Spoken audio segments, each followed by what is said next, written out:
Senate will come to order. The senators will please take their seats. Those persons not entitled to the privilege of the floor will please retire to the gallery. The senators and all in attendance will stand and be led in prayer by Amarjit Singh Riot, Sikh Foundation of Virginia, Fairfax Station, Virginia. Following the prayer, everyone will remain standing and be led in the Pledge of Allegiance to the United States of America by Eller Ballington. Come on, Eller. This is Sikh invocation. एक ओंकार सतनाम करता पुरख निर्भव निर्वैर काल मूर्त जुन्नी साहब गुरप्रसाद जप आज सच जुगा सच है सच नानक होसी भी सच.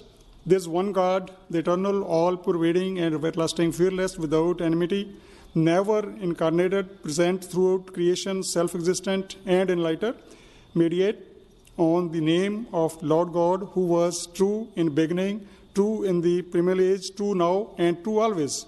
O dear God Almighty, give us to realize the truth about our existence, our real self, the God within the ultimate reality, so that we may attain an eternal state of bliss. God, show us the light so that we may believe in universal brotherhood, truthful living, and honest and hard work. Give us strength to build our character so that we may bear malice towards none and share our blessings with others. Almighty God, open up our hearts and our minds so that we always discern your will for this Commonwealth and for our nation. Please grant us wisdom and courage and inspire us with the vision so that Americans of all faith and colors continue to be a force for hope and freedom throughout the world. Dear God, may your grace and presence be with the members of the Senate as they fulfill their duties of their office and serve you by serving the people of the Virginia and this nation. Set these elected representatives free to speak the truth, owned by study and prayer, to discern what is right and to be distinguished for their integrity. May their decisions promote peace, love, harmony, and universal brotherhood, and preserve your blessedness, beautiful creations on this earth. O God, bring us into fellowship of men and women in whose company we may always remember the name. Dear God, bless everyone and may everyone prosper under your light. Vaheguru Ji ka Khalsa, Vaheguru Ji ki Fateh. Our pure souls belong to you. May you forever be victorious. Thank you. Amen. I pledge allegiance to the flag of the United States of America and to the republic for which it stands, one nation, under God, indivisible, with liberty and justice for all.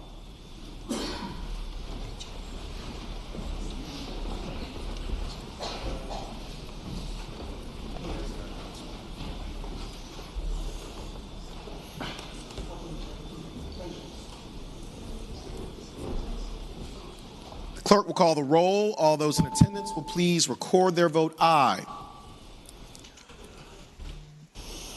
Clerk will close the roll. You have a quorum, Mr. President. Thank you, Madam Clerk. Senate Journal for Friday, January 31st, 2020. Senator from Williamsburg, Senator Mason moves that the reading of the journal be waived. All in favor of waiving the reading of the journal will record their vote aye. Those opposed, no. Are the senators ready to vote? Have all the senators voted? Do any senator desire to change their vote? Clerk will close the roll. Ayes 36, noes 3. Ayes 36, noes 3. The reading of the journal is waived. The clerk will report any communication from the House of Delegates. The senior senator from Fairfax, Senator Saslaw.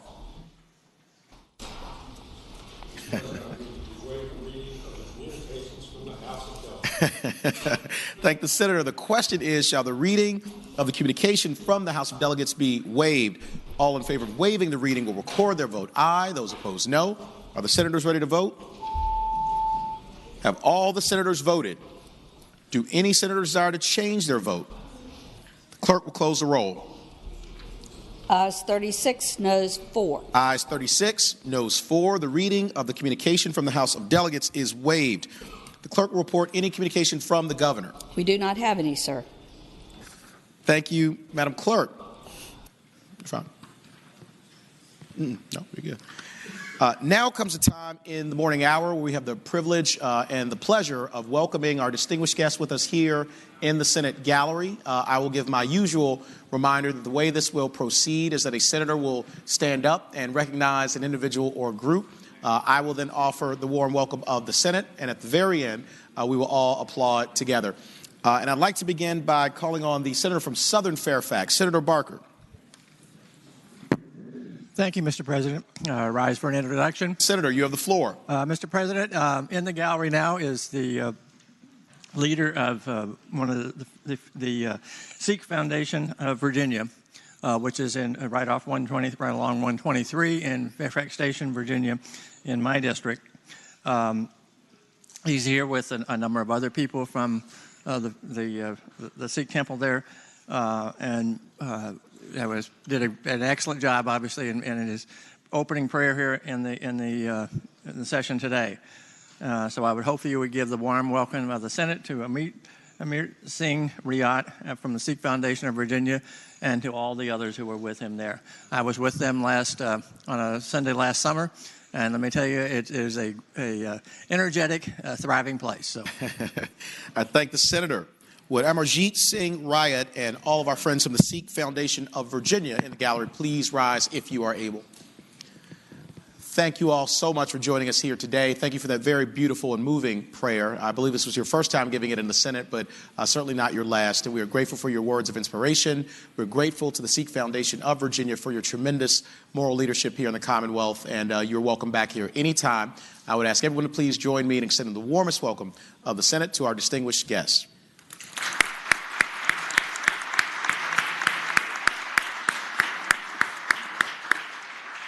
Senator from Western Fairfax, Senator Marsden.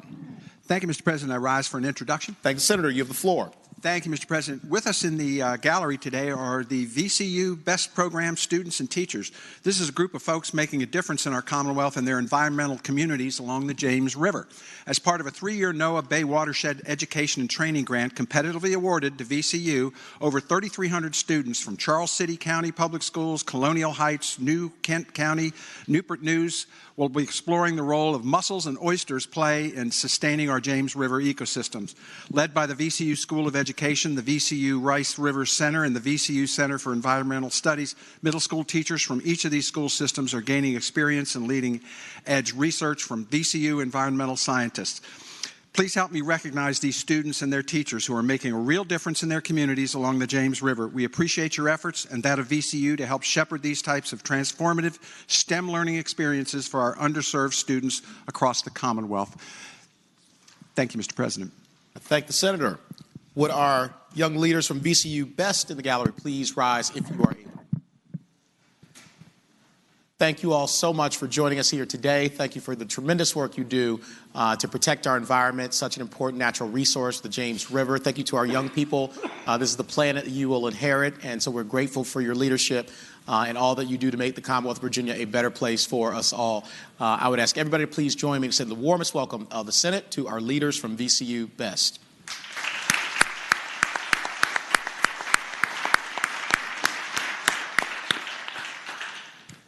Senator from Fauquier, Senator Vogel.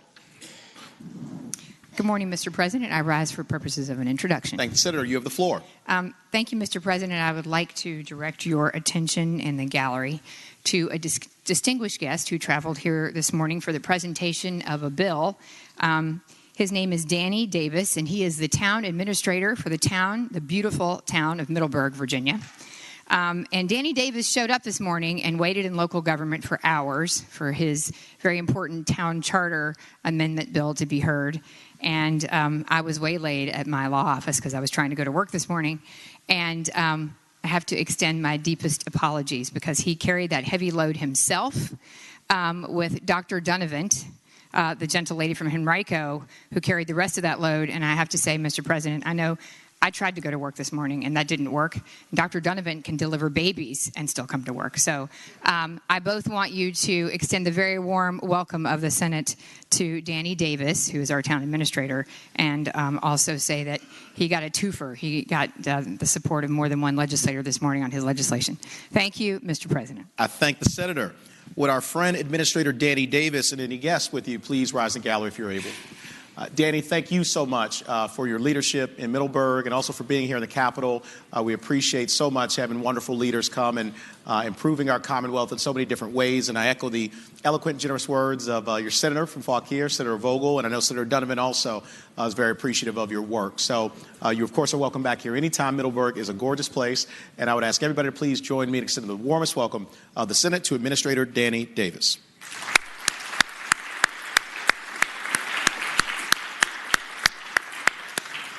The senior senator from Richmond City, Senator McClellan.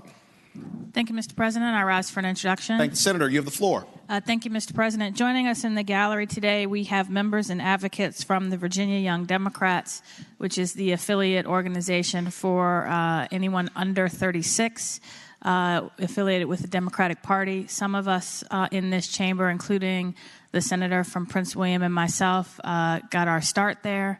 And so hopefully we have some of our future members, and I ask that you give them a warm Senate welcome. I thank the senator. Would our leaders from the Virginia Young Democrats in the gallery please rise if you are able? Thank you all so much for being here today. Thank you for the tremendous work that you all do throughout the Commonwealth of Virginia to improve our democracy and our legislative process. We are very grateful for your leadership and for your work, which is year-round. I know the senior senator from Richmond City, Senator McClellan, I echo her very generous and eloquent words, and you're appreciated by everybody here for the work that you do. So you're welcome back here anytime, and I would ask everyone to please join me in extending the warmest welcome of the Senate to our leaders from the Virginia Young Democrats.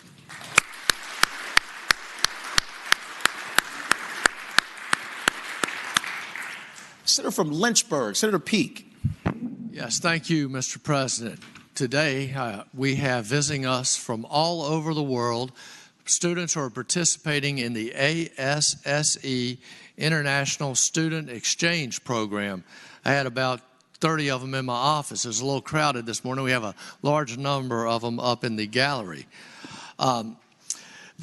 The ASSE students have been awarded prestigious scholarships based on their leadership skills, their way above average scholastic achievements, and their English skills.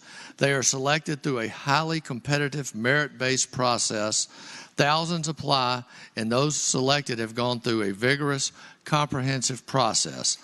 All ASSE international students come here to learn about our country and cultures and share their own cultures with us. Thanks to the many host families, schools, and governments that have accepted these students, we are able to strengthen our ties with other nations through these future leaders. I ask you to give them the warm welcome of the Senate. I thank the senator. Would our friends from the ASSE International Student Exchange Program in the gallery please rise if you are able? Thank you all so much for joining us here today in the Capitol and the Senate of Virginia. We are grateful to every single one of you, to your host families, to your sponsoring governments. We appreciate you being here, the birthplace of Western democracy. And so I hope that you enjoy your time here. We all greet you and send back our warmest thoughts to each of you as you travel back home. And so please do come back and visit us. And we look forward to seeing you in the Capitol many more times to come. I would ask everyone to please join me in extending the warmest welcome of the Senate to our leaders from the ASSE International Student Exchange Program.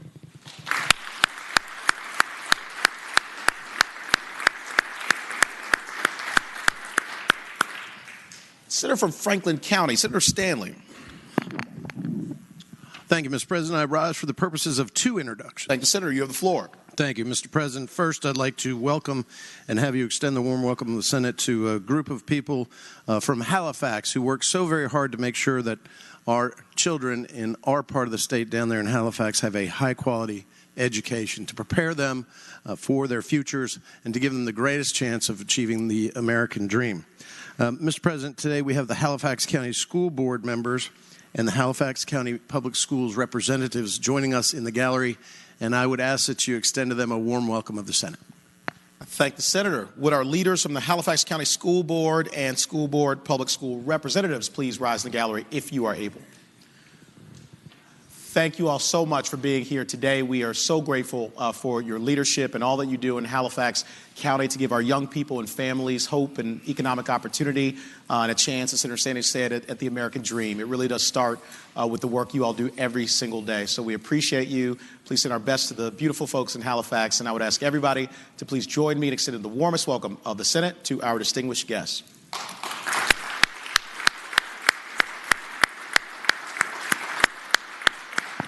Senator from Franklin County, Senator Stanley. Thank you, Mr. President. Now I have the honor of introducing a group from my area in the Martinsville-Henry County chapter. I met them years ago. They came to my office, and it started out perhaps as a friendly protest, but it ended up I invited them into my conference room, and we had a wonderful time and a wonderful exchange talking about issues that matter to them most.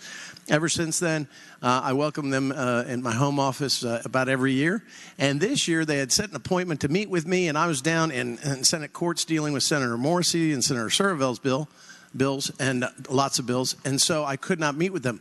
But because they are so persistent, they came down and found me, and we had a lovely discussion, although abbreviated, not like we usually like to have. But, Mr. President, the people from Virginia Organizing from my area, Virginia Organizing is celebrating its 25 years in Virginia in doing efforts and making sure that they are bringing to us and to our attention issues that matter to them most and the people that they serve.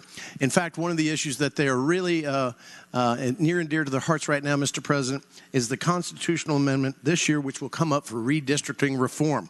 And so I hope everybody on both sides of the aisle understands that Virginia Organizing is exactly right. We need to pass a constitutional amendment for redistricting reform, and because of that and every other thing. But I must say, Mr. President, we may be on opposite sides of issues, but we're not on opposite sides of issues when it comes to our local area and their needs. And also, you can be on opposite sides of issues and still be friends. And they're my friends right up there, Mr. President. If you would extend to them the warm welcome of the Senate, I'd certainly appreciate it. I thank the Senator. Would our friends and leaders from the Martinsville-Henry County chapter of Virginia Organizing please rise in the gallery if you are able. Thank you all so much for joining us here today, and thank you for the work you do every single day to strengthen our democracy. It really only functions well if we have an engaged citizenry and people who are willing to give of their time to improve the Commonwealth for all of us. So we are grateful to you. Please send our warmest back to the folks back home, and you're welcome to protest Senator Stanley anytime you want to. And by the way, that goes for everybody here. So I would ask everybody to please join me to extend the warmest welcome of the Senate to our distinguished guests.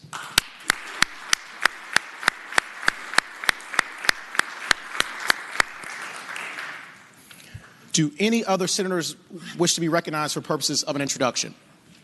Is there any other business to come in the morning hour? Seeing none, the clerk will call the calendar. Senate calendar for Monday, February 3rd, 2020. Uncontested calendar. Senate bills on third reading. Senior Senator from Fairfax, Senator Saslaw. Mr. President, I move that the Senate bills on third reading on the uncontested calendar, pages 1 through 6, that's Senate Bill 528 through Senate Bill 1012, be placed on their final passage in a block. Any senator desiring to remove a bill from the block, please do so after the clerk has read the number of the bill. Thank the Senator. Question is, shall the Senate bills on the uncontested calendar, third reading, pages 1 through 6, Senate Bill 528 through Senate Bill 1012, be placed upon their final passage in the block with the understanding that any senator desiring a bill be removed from the block will do so after the clerk has read the number of the bill. All in favor of the motion will say aye. Those opposed, no. The ayes have it. The motion is agreed to. The bills are before us in the block. Clerk will read the number of the bills. Senate Bill 528, Senate Bill 168, Senate Bill 200, Senate Bill 338, Senate Bill 458, Senate Bill 500, Senate Bill 555, Senate Bill 580, Senate Bill 591, Senate Bill 681, Senate Bill 786, Senate Bill 843, Senate Bill 1012. Question is, shall the bills in the block pass? All in favor of the passage of the bills will record their vote aye. Those opposed, no. Are the senators ready to vote? Have all the senators voted? Do any senators desire to change their vote? The clerk will close the roll. Ayes 40, no 0. Ayes 40, no 0. The bills in the block pass. Regular calendar, Senate bills on third reading. Senate Bill 869, a bill relating to notice by localities. We have a floor substitute. The senior senator from Virginia Beach, Senator DeStaff. Mr. President, can that go by for temporarily? Thank you. Without objection, Senate Bill 869 will go by temporarily. Senate Bill 246, a bill relating to Department of Motor Vehicles sex designation. Senator from Eastern Fairfax, Senator Serville. Thank you, Mr. President. First, I'm happy to note I made my soccer game. My daughter scored a goal, but could this go by for the day again? Without objection, Senate Bill 246 will go by for the day. Senate Bill 480, a bill relating to covenants not to compete, low-wage employees, civil penalty. We have a floor amendment. The senior senator from Virginia Beach, Senator DeStaff. Mr. President, can we reconsider the vote on which the bill was ordered to be engrossed and advanced to its third reading? Question is, shall the vote by which the bill was ordered engrossed and advanced to its third reading be reconsidered? All in favor of the motion will record their vote aye. Those opposed, no. Are the senators ready to vote? Have all the senators voted? Do any senators desire to change their vote? Clerk, close the roll. Ayes 39, noes 0. Ayes 39, no 0. The motion is agreed to. The senior senator from Virginia Beach, Senator DeStaff. Mr. President, I yield to the senator. Oh, Mr. President. Thanks, Senator. Senator from Fairfax City, Senator Peterson. Mr. President, I move to waive the reading of the floor amendment. Senator, the question is, shall the reading of the floor amendment be waived? All in favor of the motion will say aye. Those opposed, no. The ayes have it. The reading of the floor amendment is waived. Senator from Fairfax City, Senator Peterson. President, first of all, I want to thank the Virginia Beach. Basically, this just puts a cause of action with attorney's fees and costs recoverable in the bill, so people will have a incentive to bring these claims. And I move that we agree to the floor amendment. Thank the senator. Do any other senators wish to be heard regarding the floor amendment? Mr. President, speaking to the floor amendment, Senator DeStaff. I thank the good senator for bringing this floor amendment up because I think this makes the bill much better and solves a little problem we have with who actually pays for it.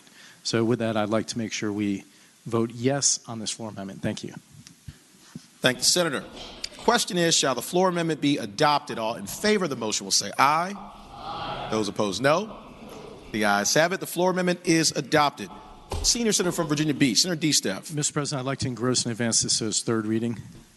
Thank the senator. The question is, shall the bill be engrossed and advanced to its third reading? All in favor of the motion will say aye. Those opposed, no. The ayes have it. The bill is engrossed and advanced to its third reading. Senior senator from Virginia Beach, Senator DeStaff. Mr. President, I'd like to suspend the rules and dispense with the third constitutional reading. Thank the senator. The question is, shall the rules be suspended and the third constitutional reading be dispensed with? All in favor of the motion will record their vote aye. Those opposed, no. Are the senators ready to vote? Have all the senators voted? Do any senators desire to change their vote? Clerk, close the roll. Ayes 39, noes 1. Ayes 39, noes 1. The rules are suspended, and the third constitutional reading is dispensed with. Mr. President, I move the passage of this fine bill. Thank the senator. Do you want to speak to it? Mr. President, speaking to the bill. Senator's the floor. So, Mr. President, what this bill does, it's the same thing that was brought up by the former senior senator from Virginia Beach. It takes and ensures that low-wage employees are not boxed in and kept to the same job forever and ever and ever with a non-compete. So what this does is it really allows freedom for our low-wage employees. With that, I move the bill pass. Thank the senator. Do any other senators wish to be heard regarding Senate Bill 480? Seeing none, the question is, shall Senate Bill 480 pass? All in favor of the motion will record their vote aye. Those opposed, no. Are the senators ready to vote? Have all the senators voted? Do any senators desire to change their vote? The clerk will close the roll. Ayes 34, noes 6. Ayes 34, noes 6. Senate Bill 480 passes. Senate Bill 1, a bill relating to suspension of driver's license for non-payment of fines or cost. Senator from Franklin County, Senator Stanley. Thank you, Mr. President. I now move that Senate Bill 1 pass and speaking to the measure. Senator has the floor. Thank you, Mr. President, members of the Senate. 4 years. 4 years I've been fighting this bill to get it passed, to stop the arcane practice of suspending someone's driver's license, not because of their driving behavior, but because of their inability to pay a fine or being late in that payment of the fine to the clerk's office. We had created for ourselves a debtor's prison. It was arcane, and it hurt families, and especially those in my area and those at low-income areas, because basically it took away what was maybe a privilege in order to obtain it. But once possessed, a driver's license is property. And the Supreme Court of the United States has recognized that a driver's license is property, and this property by Virginia was being taken away from people without the due process of law. And not only is that unconstitutional, it's just plain wrong and un-American. So what we have here is this will actually restore the faith of the people and restore their driver's license, bring back the dignity that this government has taken away from them because they could not pay a fine. We have put that in the budget amendment this passed overwhelmingly this last year. And what we saw, all members across the hall were saying that the sky was going to fall, that we weren't going to collect any debts anymore, the fines would go unpaid. It was going to create mass chaos. Well, it didn't. It immediately restored over 40,000 Virginians' licenses that had been suspended. The fines and court fees kept getting paid, and people were trying to make a way and so that they could get their dignity back and their job back so they could pay these court costs and fines. But, Mr. President, more importantly, perhaps most importantly, because I saw it every day in the courtrooms that I practiced in, where people were coming in on driving on suspended 1, 2, and 3 offense based on them trying to get to work, but they had lost their license for fees that they could not pay, and now the fee cap was insurmountable. But what we saw is we have seen now 5,000 people reduction of those charges being brought into court and jamming up our court systems. So it's not only helped restore dignity to those that have lost their license for non-payment of fees, but it's also restoring some normalcy to our court system. Mr. President, this is one of the most important bills, and that's why I stayed up late with Richard Krause at a kitchen table, making sure that we put Senate Bill 1 on it, and so that Senator Eben would not have Senate Bill 1 like he usually does, because it's that important. And Mr. President, I would also state to this body that this has an emergency clause in it. Because this is so critical that we have stuck an emergency clause, so once we pass it here, it goes to the House and the governor signs it, it becomes law automatically. So for those reasons, Mr. President, I now renew my motion that Senate Bill 1 pass. Thank the senator. Do any other senators wish to be heard regarding Senate Bill 1? Seeing none, the question is, shall Senate Bill 1 pass? All in favor of the motion will record their vote aye. Those opposed, no. Are the senators ready to vote? Have all the senators voted? Do any senators desire to change their vote? Clerk will close the roll. Ayes 40, noes 0. Ayes 40, no 0. Senate Bill 1 passes. Senate Bill 72, a bill relating to public defender offices, cities of Manassas and Manassas Park, and the county of Prince William. Senator from Eastern Fairfax, Senator Surville. Thank you, Mr. President. I move the bill pass. And speaking to the motion. Senator has the floor.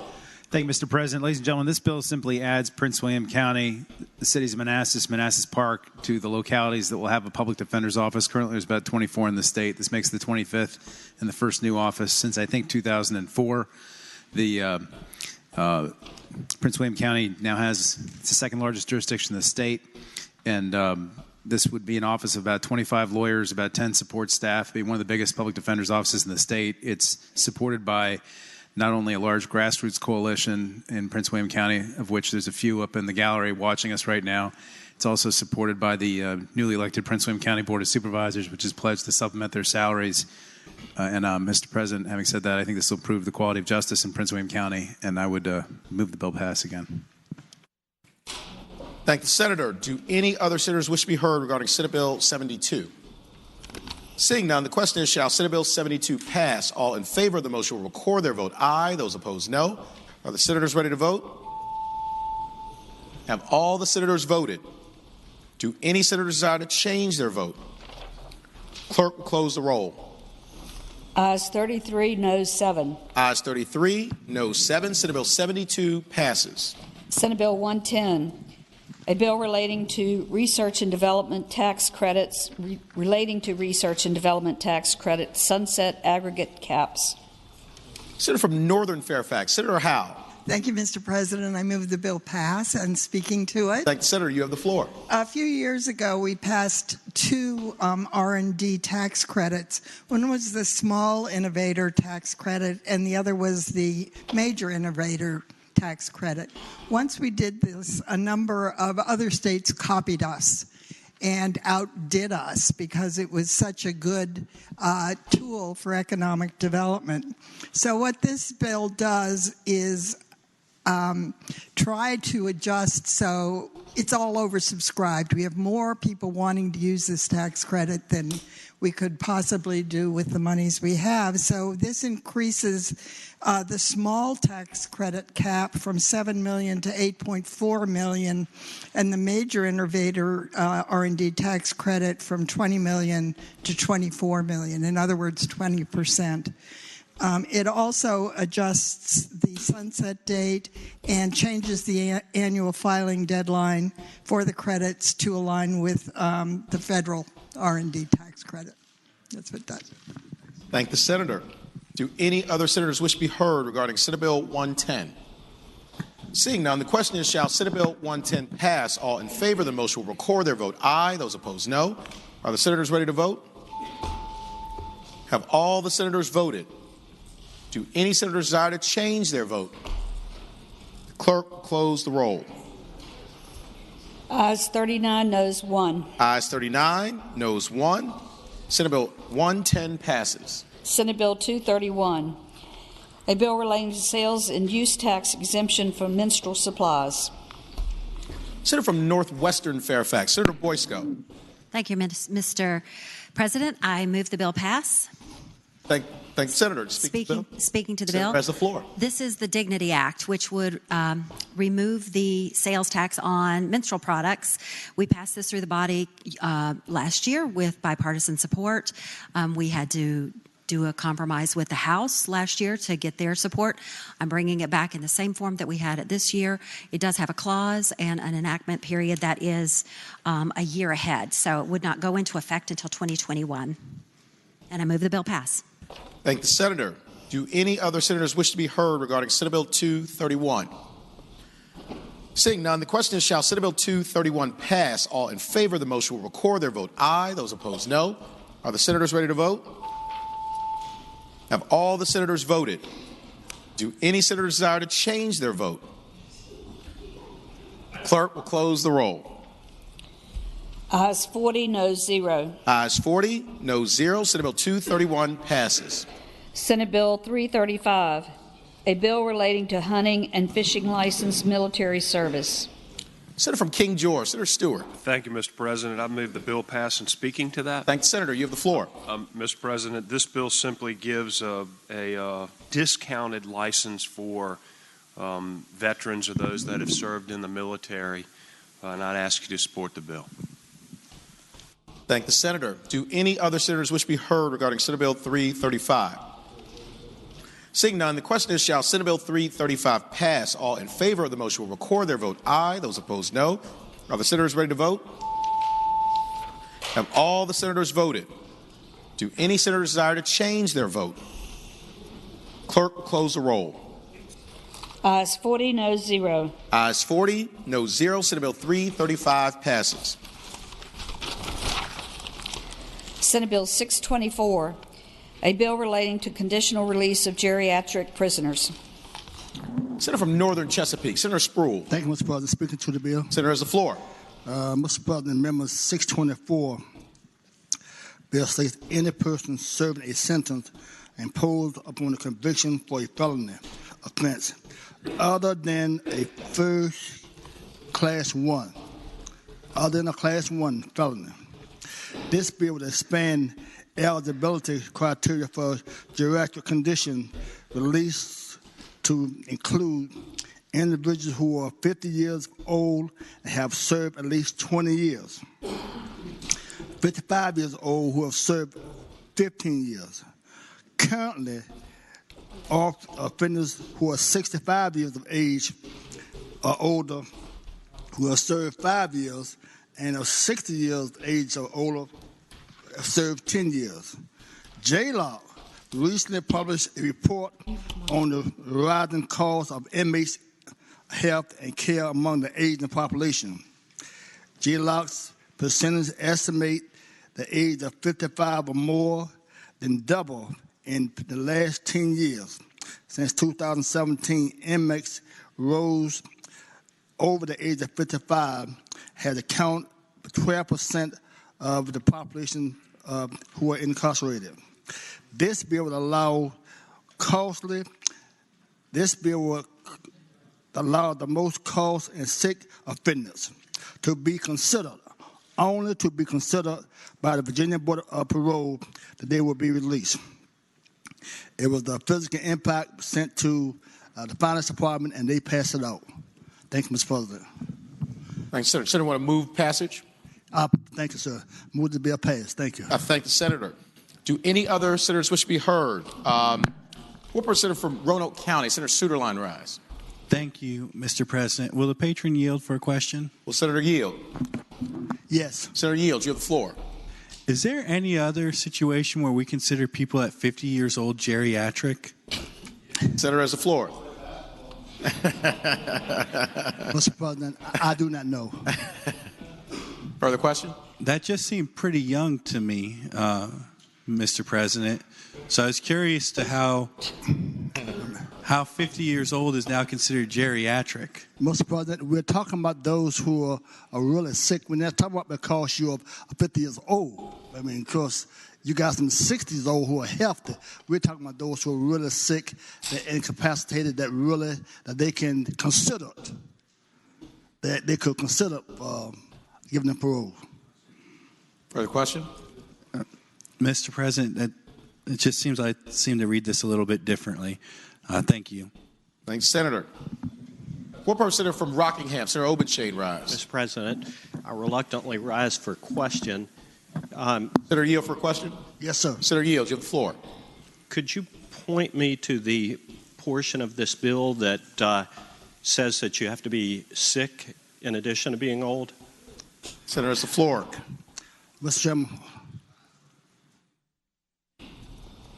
Because, Mr. President, I do not see it.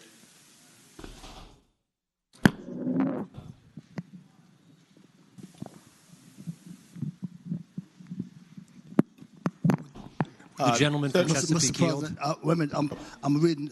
He could, but you're right. I do not see that in there. Okay. Senator Yield, the junior senator from Richmond City. Yes. Junior senator from Richmond City. Senator Morrison. In response to the inquiry, I tell the gentleman that this was a very lively debate in committee. There is no language in there dealing with the words sick or incapacitated.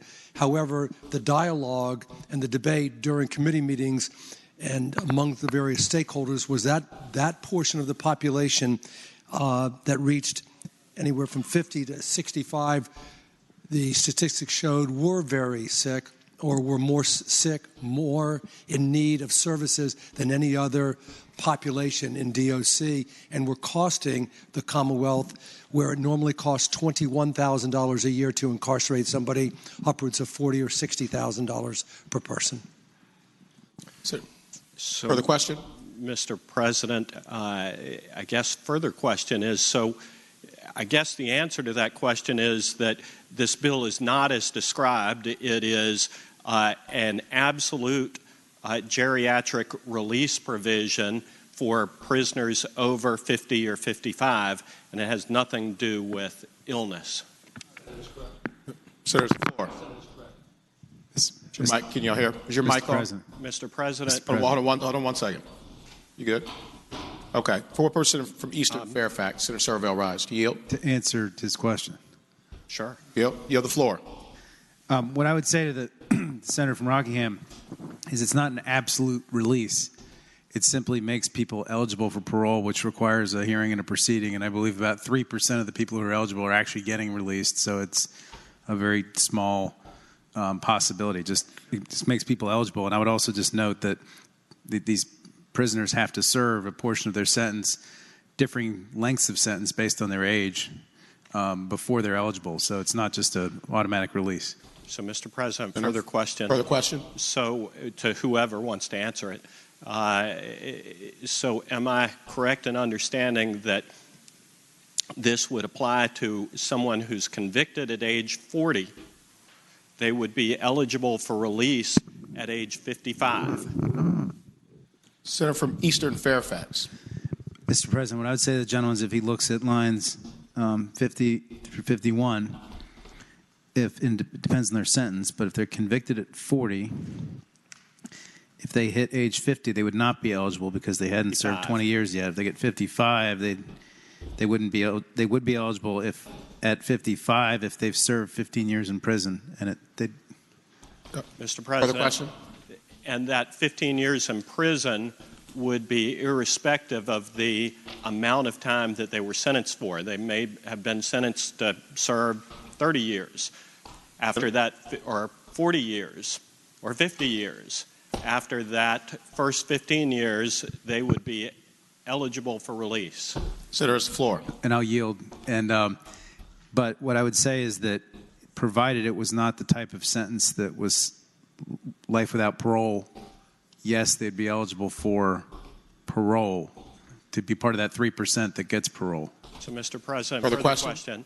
So, I assume, and you can please disabuse me of this assumption if I'm wrong, that the juries who would be sentencing these people at age 40 would not be informed that the person's going to be eligible for release at age 55.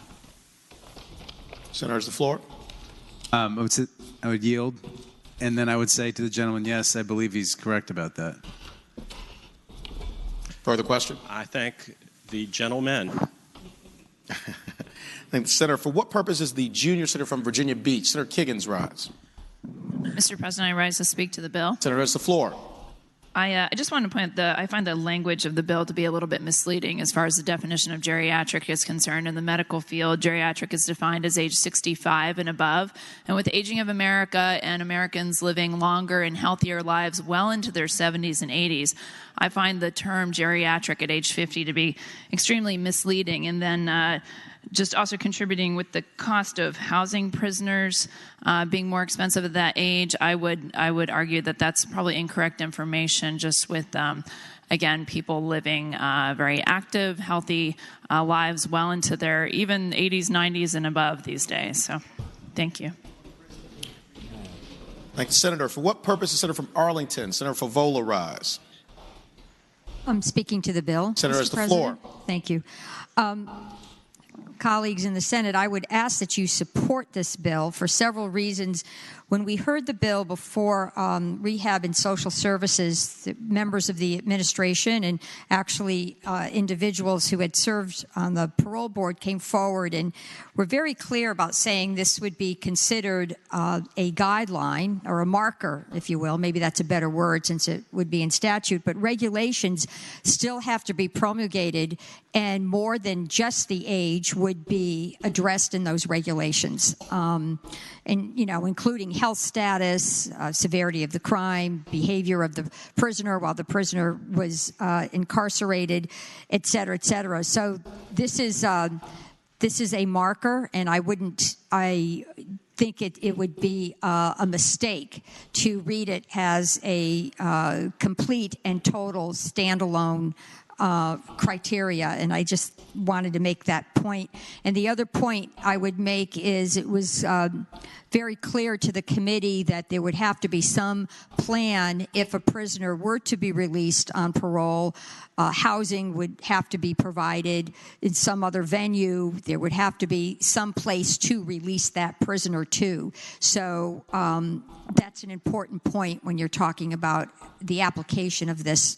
And I do think it's something that we should give the parole board authority to move forward with, and I hope you would agree. Thank you, Mr. President. Thank the senator. For what purpose is Senator from Fairfax City, Senator Peterson, rise? Thank you, Mr. President. Speak to the bill. Senator has the floor. Thank you, Mr. President. First of all, I'd like to say I turned 50 a few months ago, and I feel terrible. So if that's any consolation. This is not a new concept. A lot of these questions we had in courts committee, in fact, I asked some of them, but the bottom line is we've had this on in the code for a while that once you reach a certain age, you're eligible for what they call geriatric release. Now, is geriatric being 60 or 65? I have no clue. But the bottom line is we've already come to basically the moral assessment that once people reach the back half of their lives or the back quarter of their lives, we are more likely to release them back to their families because, quite frankly, it's expensive to keep them. What this bill did was just walk that back a few years, but noticeably it also walked forward the amount of years they have to serve. So basically, you can release somebody at 55, but they have to serve 15 years as opposed to you can release them at 60, but they had to serve at least 10 years. You can also release them at 50, but they had to serve at least 20 years. So on the one hand, we're moving the age downward, but we're moving the length of term upwards. So, in a way, it broadens the scope. In a way, it also significantly lessens the scope about who this could even apply to.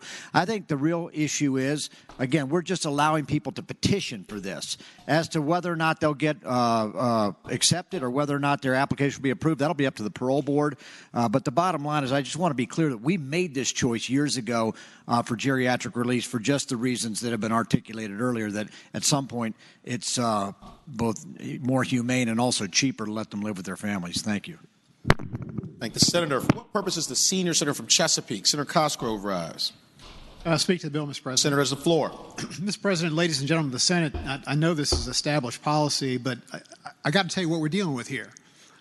All right, and I hate speaking against Senator Spruill's bill because he's like one of my best friends, but sorry.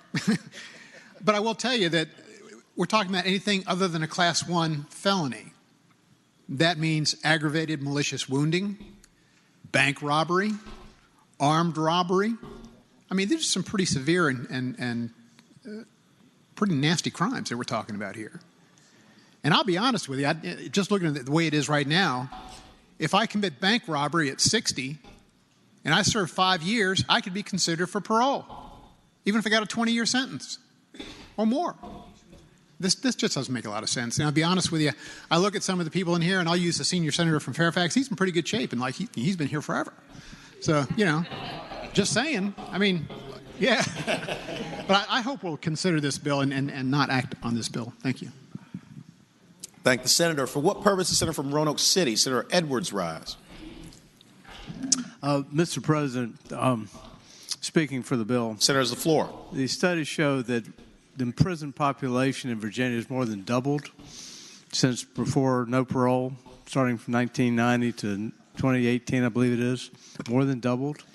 And 41% are in the geriatric category. You can go figure. They're not just letting people out. I understand, I read somewhere, there's a guy that's 92 that's still in prison. He's been there for, I don't know how long, decades.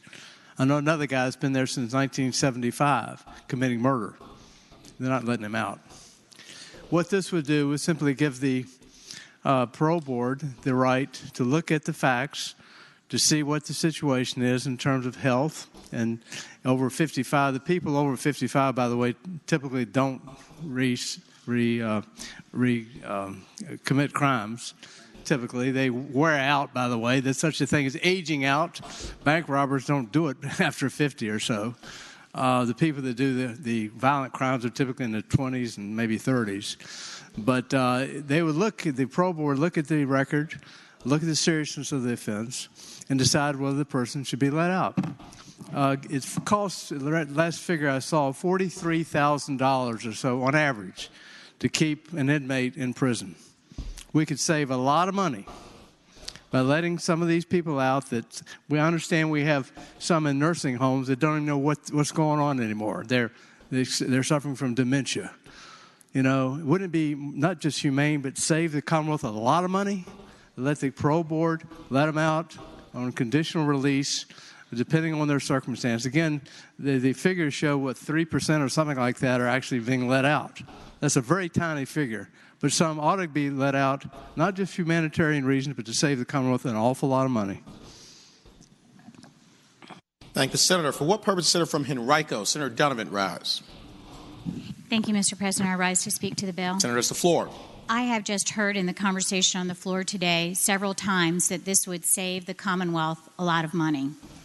I don't think that is the premise upon which we should be making these decisions. There are a lot of places we can save the Commonwealth a lot of money, especially in health care. If there is already a recourse for somebody who is gravely ill or senile to be released predicated on that variable, we do not need to add additional variables lowering the age of geriatrics to 50 in order to accomplish that. Years ago, we created a situation where when a person was sentenced in Virginia, that sentence meant what it said. That's why we have a 3% parole rate, and that was in order to make sure victims of crimes understood what the consequence was for the person who had committed it. This is a roundabout. We've had a conversation in rules about a study to look at parole and find concrete, effective ways to address that. Piecemealing it on age with arbitrary limits, as suggested by this bill, is a bad decision and unnecessary. And that makes this a bad bill. I hope you will vote against it. Thank the senator. For what purpose does the senator from Alexandria, Senator Eben, rise? Mr. President, I'd like to ask the senator from Chesapeake a question, if you would yield. Will the senator yield for a question? I am, Mr. President. Senator yields. You have the floor. I would ask the senator if these prisoners, when they're released, if the parole board could ensure that they're on parole for supervision. Senator has the floor. And I would ask if the senator would yield for one additional question. Senator yield? Yes. Senator yields. You have the floor. With our current parole board, do they have the ability to be extremely selective and release people on a variety of characteristics, including not just because they're labeled as geriatric, but on the nature of their crime? Mr. President, I would say the same condition that they are doing right now for 60, the exact same, because all we're doing is just changing the age. Everything has been remained the same. I thank the gentleman. Thank the senator. For what purpose does the senator from Augusta, Senator Hanger, rise? Thank you, Mr. President. I'd like to speak to the bill. Thanks, Senator. You have the floor. Thank you, Mr. President, members of the Senate. I feel compelled to speak a little bit there because occasionally more people on this side of the building vote with me than on that side. And I appreciate that when y'all do that, but this is going to be one of those occasions. And I'd like to share a little bit of the reasoning for why I would do that. I had the opportunity about 20 years ago to team up with a former delegate from Benton. It was kind of an odd partnership for me, but we proposed this geriatric release provision, which passed and has been the law now for about 20 years, where you could qualify for a geriatric release if you were 65 and had served at least 5 years of your sentence. And this is the section that's being modified today by the senator from Northern Chesapeake. And I support it. And here's why. And actually, it was taken out of context when the bill was initially passed. In fact, there was an editorial in one of my local papers that said I'd passed a bill that if you were in a marriage that wasn't going too well, just not do anything drastic until you were 60, then you'd only have to serve 5 years and then you'd be out. So obviously that was not what happened, but that's what the editorial basically stated, because what would happen with my bill. Geriatric has more, there's more meaning in geriatric than just you've achieved 50 or 60 or 70 or 80. Certainly I've passed 50 now, and I don't feel geriatric at all. On the other hand, there are people that we have in our state prison system. You got to recognize being a criminal is tough work. They age quickly. All right, we've got people in our prisons who are basically eating up significant amounts of medical costs. Now, should the parole board release people who are still a threat to society, who have not compensated in terms of time served? I would say no. But they should have that discretion. And in fact, they have not exercised that discretion adequately, in my opinion. And we're paying extreme amounts of money for final stages of life, as an example, where we could have these individuals out where their families could be back with their families if they have families. They could be eligible for Medicaid. And if they're in an institution, obviously, we put them over here in VCU quite often and rack up extreme medical bills and end of life. So that's for the parole board to decide. I think it's a good bill that the senator from Northern Chesapeake has, and intend to vote for it. Thank the senator. For what purpose, senator from King George, Senator Stewart, rise? Mr. President, would the patron yield for another question? Will Senator yield for a question? Senator from Northern Chesapeake. Yeah, Mr. President. Senator Yield, you have the floor. Thank you, Mr. President. I'd ask the gentleman, as I read this, it says everything except a Class 1 felony. And so I direct the gentleman's attention to 18.2-61, which is a section on rape in Virginia. And that is, it's a non-classified felony. And so would a rapist be able to take advantage of this statute? Senator has the floor. Mr. Chairman, first, I think it's up to the parole board, but to make sure, I will ask one of my Utique lawyers, Senator Scott, to answer that for me. Answer that question for me, please. I don't have my law degree yet, but Senator Scott take care. Senator from Eastern Fairfax, Senator Servell. Mr. President, I think I heard the question while I was walking to the printer and back, but I think the answer is that if it's unclassified, it's not a Class 1. Thank you, Mr. President. Speaking to the bill, Mr. Senator has the floor. Mr. President, I know that we want to be a compassionate society, and I recognize the geriatric provision having practiced in Title 18.2, as many of you all have in here for, 25 or 30 years or more. It's a difference between being 65 and being 50 years of age, regardless. You know, one of the worst things that I ever had to prosecute in my short time as a Commonwealth's attorney was a fellow that I actually grew up and went to school with. And he, at one point, I think it's safe to say he got on drugs pretty bad and kind of lost control of his life.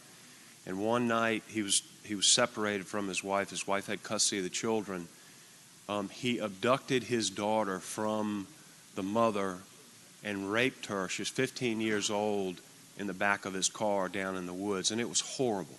It was horrible. It's probably the only case that I ever enjoyed seeing somebody go to prison. And under this statute, if I read this correctly, he was about 30 years old. He's about 30 years old, maybe 35. He'd be eligible for parole at 50 or 55 years old. And I just think that's the wrong result. I know we want to be compassionate, but let's think about the victims. I mean, we got to think about the victims in these cases. I spent a lot of time with that young child. Just because it was a horrible thing for her to have to go through, and I suspect she's in counseling to this day. And so while we want to be compassionate, let's think about the victims and what we are now going to be exposing them to if you enact this statute. Thank the senator. For what purpose is the junior senator from Richmond City, Senator Morrissey, rise? Mr. President, I rise to speak in support of the bill. Senator has the floor. As I've listening to my colleagues discuss this bill back and forth, there appears to be a disconnect. There is an assumption that if you're eligible, you're going to then be granted geriatric release, and that's the biggest disconnect. And during committee, we heard from DOC. First of all, let me just say the following. If you have been convicted of a Class 1 felony, a crime that carries 20 to life, you are excluded from that body of people that are deemed eligible. Number two, when DOC spoke with the committee, they told us that the number of people that are eligible under this category is de minimis. It was a small, very small number. Number three, they told us that the recidivism rate among these people who are granted geriatric release is extremely small. I may stand to be corrected, but the number was about 1%. Also, we need to know those people, if you're deemed eligible, here's one of the main criteria that the parole board is going to consider: the nature of the crime.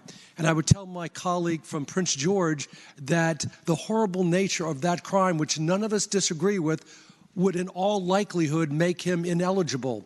Indeed, statistics that were presented to us showed that only 3% of the people were being granted geriatric release. Would the gentleman yield for a question? Well, Senator, yield. One more point, and then I will gladly yield. Senator, you still have the floor. The next point is that those people who are released, and it's only about 3%, then are under strict parole, many of them for the rest of their natural lives. And my final point, it only gets to cost. And those people that the parole board would consider eligible for geriatric release, they will consider the health of the individual, whether that person has a terminal illness or something like that. And with that, Mr. President, I will yield to the gentleman from Prince George. Senator yield. Senator from King George, Senator Stewart. Mr. President, I would ask the gentleman, and I don't disagree with what the gentleman said, but I would ask him this. My reference was to victims. And wouldn't the gentleman agree that under this statute, if enacted, that same rapist that I used in my example would be eligible to apply or petition the parole board every year once they reach that age limit? And would that victim not have to go through this every year? Senator has the floor. I would tell the senator from King George that my recollection, again, I can stand to be corrected, after they've applied, sometimes DOC defers them for 3 years before they come up again and may be considered. But I would tell them this, during a parole hearing where the the defendant's families are there, the victim is not there. The victim does have a right to speak with parole board by themselves or send a letter, so it's not like they're put through that scenario that you just described. Here's how I think it's best interpreted. The person is eligible if they receive a certain age, but then the parole board is going to consider a very strict degree of criteria whether they're granted parole. First and foremost is that nature of that crime. Given what we were told in committee, almost none of the horrific situations that you described would the person be granted parole. And then you're going to get down to factors like the health. And one of the senators said earlier, it's a huge cost, but we be mindful of this. That cost is somewhere north of $60,000 per person, and some of these people who are eligible for geriatric release are at the end of their life, their natural life, and that's why the parole board would consider them eligible. Further question? For what purpose is Senator from Eastern Fairfax? Senator Servell rise. Thank you, Mr. President. Speaking of the bill very briefly. Senator's the floor. Thank you. First of all, I'm, as the sixth youngest member of this body, who's age 48, this session's making me feel like I'm about 70. So having said that, these fiscal impact statements that we get on these bills have some helpful information in them. And I would just note that the one that's attached to this bill says that the bill would make eligible 787 people. And then it talks about in the following year, there's 235, and the year after that, 172. With a 3% grant rate, that's 21 people. So that's what we're talking about here, basically, is about 21 people possibly being released. And just for some examples, in last year, 2018, the parole board released one person who had reached age 60, who at the time had been costing DOC $1 million per year because he was unable to breathe on his own because of irreversible paralysis on his chest muscles. I mean, these are the kinds of people we're talking about. We're not talking about letting out a rapist who just turned 50. That isn't going to happen. When the hearing happens, the victim gets noticed, the victim can testify, the Commonwealth attorney can make noise. I mean, these are people that are not going to get parole. So I just think we need to be focused on what the bill is actually aimed at and not what a bunch of unrealistic scenarios that might happen. For what purpose is the senior senator from Fairfax, Senator Saslaw, rise? I think your mic may not be on. Before these people all have me dead and buried, I move the pending question. The question is, shall the pending question be ordered? All in favor of the motion will record their vote aye. Those opposed, no. Are the senators ready to vote? Have all the senators voted? Do any senators desire to change their vote? The clerk, close the roll. 16, noes 24. Ayes 16, noes 24. The pending question is not ordered. Debate may continue. Do any other senators wish to be heard regarding Senate Bill 624? Seeing none. The question is, shall Senate Bill 624 pass? All in favor of the motion will record their vote aye. Those opposed, no. Are the senators ready to vote? Have all the senators voted? Do any senators desire to change their vote? Clerk will close the roll. Ayes 21, noes 19. Ayes 21, noes 19. Senate Bill 624 passes. Senate Bill 666, a bill relating to voter registration, notification of denial. Senator from Northwestern Fairfax, Senator Boysko. Mr. President, I move the bill pass.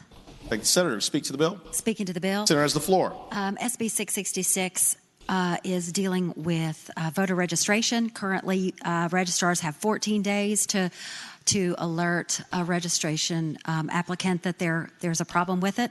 This would reduce it down to 5 days. It would also expand the available means to include telephone and email, but it would continually require that a mailed notification would take place as well to let that person know that they've got a problem. And, Mr. President, I move the bill pass.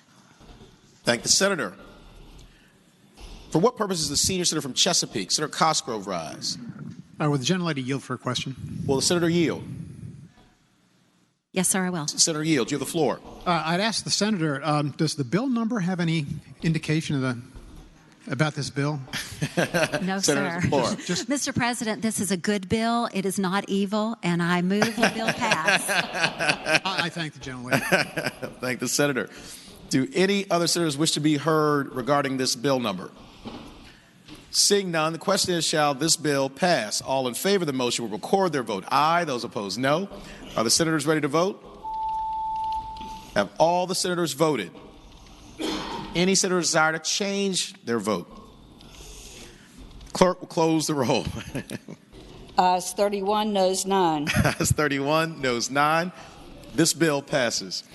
Senate Bill 698, a bill relating to alcoholic beverage control, distiller licenses, monthly revenue transfers. Senator from Williamsburg, Senator Mason. Thank you, Mr. President. Mr. President, I move the bill pass. And speaking to the motion. Thank the Senator. You have the floor. Thank you, Mr. President. Mr. President, some members of the Senate. Last year, the gentleman from Lynchburg, Senator Peake, was made aware of a problem that our distillers had. And as you likely know, distilleries operate as ABC stores. So the distilleries were creating their own product, selling it, but then had to send 100% of the proceeds to ABC to have it processed and have their percentage be sent back. Didn't make any sense. They were making it there. They were operating as ABC store. So the senator from Lynchburg came up with a process to fix the problem. So we have 46 distillers. 23 of them have applied. 16 have been approved. Process works very well. Interestingly, one of the 7 that has not been approved is one of mine in my locality who thinks it's a great process, is in support of the bill. He just hadn't gotten around to reapplying. And that's why we're here, Mr. President, because we've set up a process that works very well. But under the senator from Lynchburg's bill, as of July 1, everybody would have to do it. And so to the point of my local distiller, he hadn't gotten back around to it. We don't want to force him to have to do it in July. We want him to have a process to do so. That process is you have to have 6 months of accurate, timely, and verified accounting records and reporting, full compliance with all aspects of the agreements, manuals, and operating, satisfactory compliance to the latest ABC internal audit, and no ongoing or pending enforcement matters with ABC. So, Mr. President, this simply allows us some flexibility on the go forward that if you haven't met these requirements, you're not going to get approved. And if you're a distillery that doesn't want to apply, and it's essentially accounting change, and you don't have to go through the change, you don't have to do it either. So we will continue to work with all distillers to make sure that if they want to do it, we take them through an orderly process and get them approved. But if they don't, and they're good to go with the way they're doing business, Mr. President, this bill will afford them the opportunity to do so. So this bill's on the success that the gentleman from Lynchburg started last year, and I hope you'll support the bill. Thank the Senator. Do any other senators wish to be heard regarding Senate Bill 698? Seeing none, the question is, shall Senate Bill 698 pass? All in favor of the motion will record their vote aye. Those opposed, no. Are the senators ready to vote? Have all the senators voted? Do any senators desire to change their vote? The clerk will close the roll. Ayes 27, noes 13. Ayes 27, noes 13. Senate Bill 698 passes. Senate Bill 742, a bill relating to rental or leasing of dog or cat prohibited civil penalty. Senator from Prince William County, Senator McPike. Mr. President, I move the bill pass, and speaking to that motion. Senator, you have the floor. Thank you, Mr. President. This bill provides a means to prohibit financial institutions for loan or financing agreements for rental, lease, or sale of dog or cat where the animal is subject to repossession upon the terms. And so this is really the core of the bill, Mr. President, is to ensure there is still mechanisms of finance. However, repossession is not one of those options, and there's supports amongst the small lenders, pet store owners, as well as animal rights activists as well. And I move the bill pass. Thank the Senator. Do any other senators wish to be heard regarding Senate Bill 742? Seeing none, the question is, shall Senate Bill 742 pass? All in favor of the motion will record their vote aye. Those opposed, no. Are the senators ready to vote? Have all the senators voted? Do any senators desire to change their vote? The clerk will close the roll. Ayes 27, noes 13. Ayes 27, noes 13. Senate Bill 742 passes. Senate Bill 787, a bill relating to City of Norfolk financing of an arena and facility. Senator from Accomack, Senator Lewis. Mr. President, members of the Senate, Senate Bill 787 is the bill designed to facilitate the construction of an arena project in Norfolk. It's been the top priority of Mayor Alexander for the last 2 years and of the council as well. The city is uniquely poised to take advantage of a lack of market in the area. Many of our facilities are outmoded or undersized to support some of the events and activities which other cities such as Memphis, Milwaukee, and Jacksonville, which are of similar size as Hampton Roads, have been able to capitalize on. Discussions with promoters tell us that there is a real market out there for an expanded facility. This facility would be a 15,000-seat facility. The city has sites ready and is ready to move, ready to move on this project, so it won't lay dormant for any period of time if this enabling legislation is passed.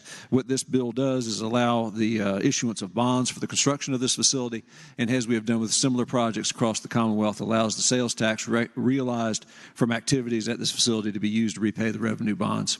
So hope it be the pleasure of the body to pass the bill, and I would so move. Thank the Senator. Do any other senators wish to be heard regarding Senate Bill 787? Seeing none, the question is, shall Senate Bill 787 pass? All in favor of the motion will record their vote aye. Those opposed, no. Are the senators ready to vote? Have all the senators voted? Do any senators desire to change their vote? Clerk, close the roll. Ayes 37, noes 2. Ayes 37, noes 2. Senate Bill 787 passes. Senate Bill 856, a bill relating to State Board of Elections, increased membership and terms, Commissioner of Elections, role and eligibility report.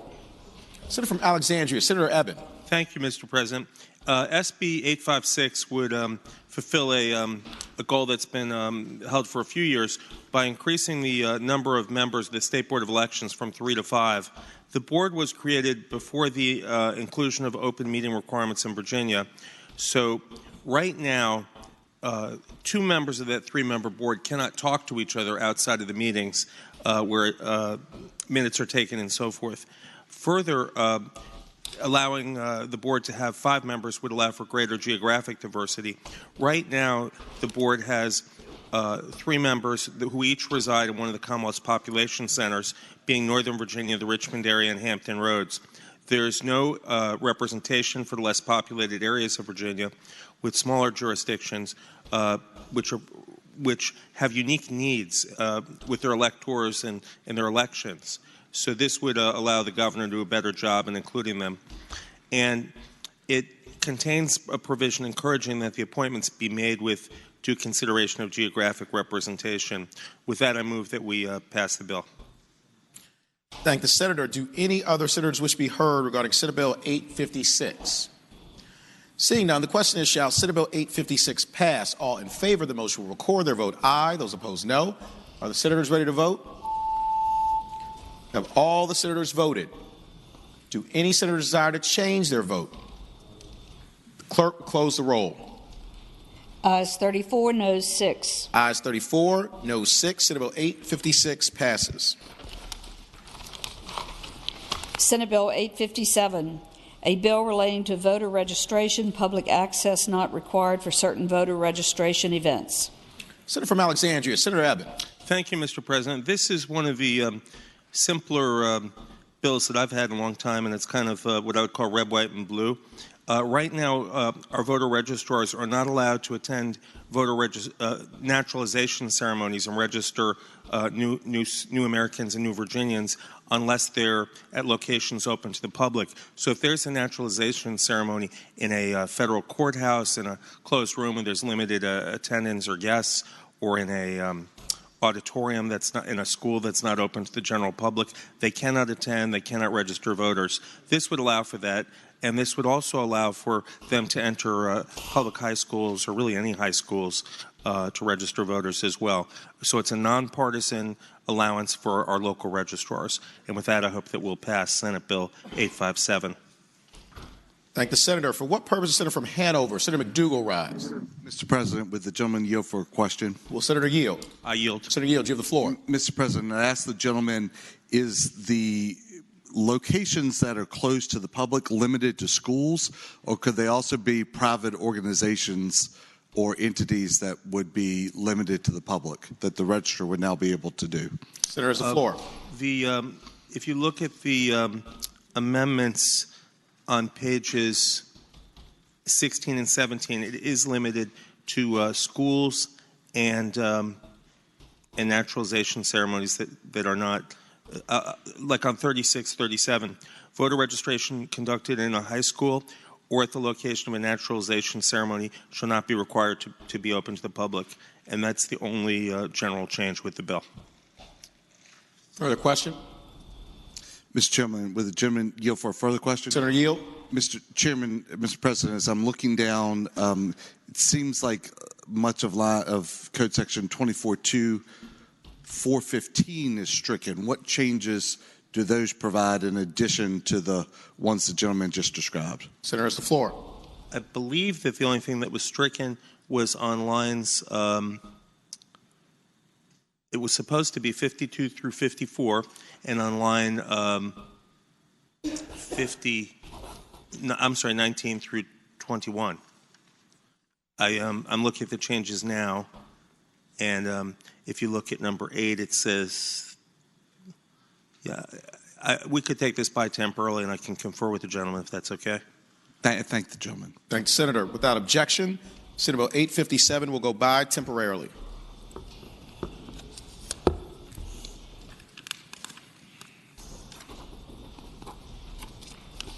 Senate Bill 987, a bill relating to hunting waterfowl duck blinds. Senator from King George, Senator Stewart. Thank you, Mr. President. Move the bill pass and speaking to it. Thank you, Senator. You have the floor. Mr. President, members of the body, you all will recall we had some discussion about duck blinds last year, and the bill that I carried proved to be a bridge too far for the folks down at the other end of the hall. So we narrowed it this year, and basically what this bill just says is you cannot put a duck blind within 150 yards of somebody's house or home where they reside unless you have permission from them. And that's to just avoid that controversy of somebody shooting guns out in front of somebody's house and limiting their ability to use their yard. It also includes a provision which DGIF was concerned about. Apparently in the state, a lot of folks were buying permits to put duck blinds, but they hadn't actually bought a hunting license or their federal or state duck stamp. And so the bill also says now if you're going to buy a blind license, you have to have first bought your hunting license and your federal and state duck stamp, and that's the bill. Hope you'll support it. Thank the senator. Do any other senators wish to be heard regarding Senate Bill 987? Seeing none, the question is, shall Senate Bill 987 pass? All in favor of the motion will record their vote aye. Those opposed, no. Are the senators ready to vote? Have all the senators voted? Do any senator desire to change their vote? The clerk will close the roll. Ayes 36, noes 4.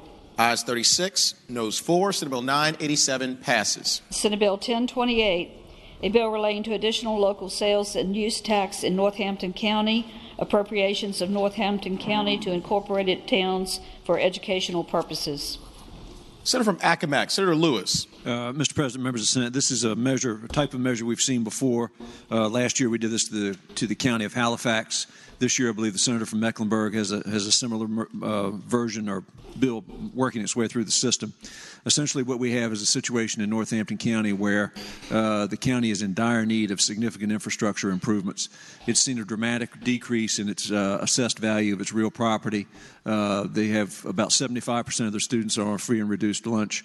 So about the only means that they can arrive at for funding the massive infrastructure they need to make sure the children in Northampton County are learning in a safe and sound environment and are able to learn because the environment is safe and sound is through taxing themselves with an increased sales tax, which would have to be imposed by after referendum and then would be devoted solely and specifically towards school infrastructure.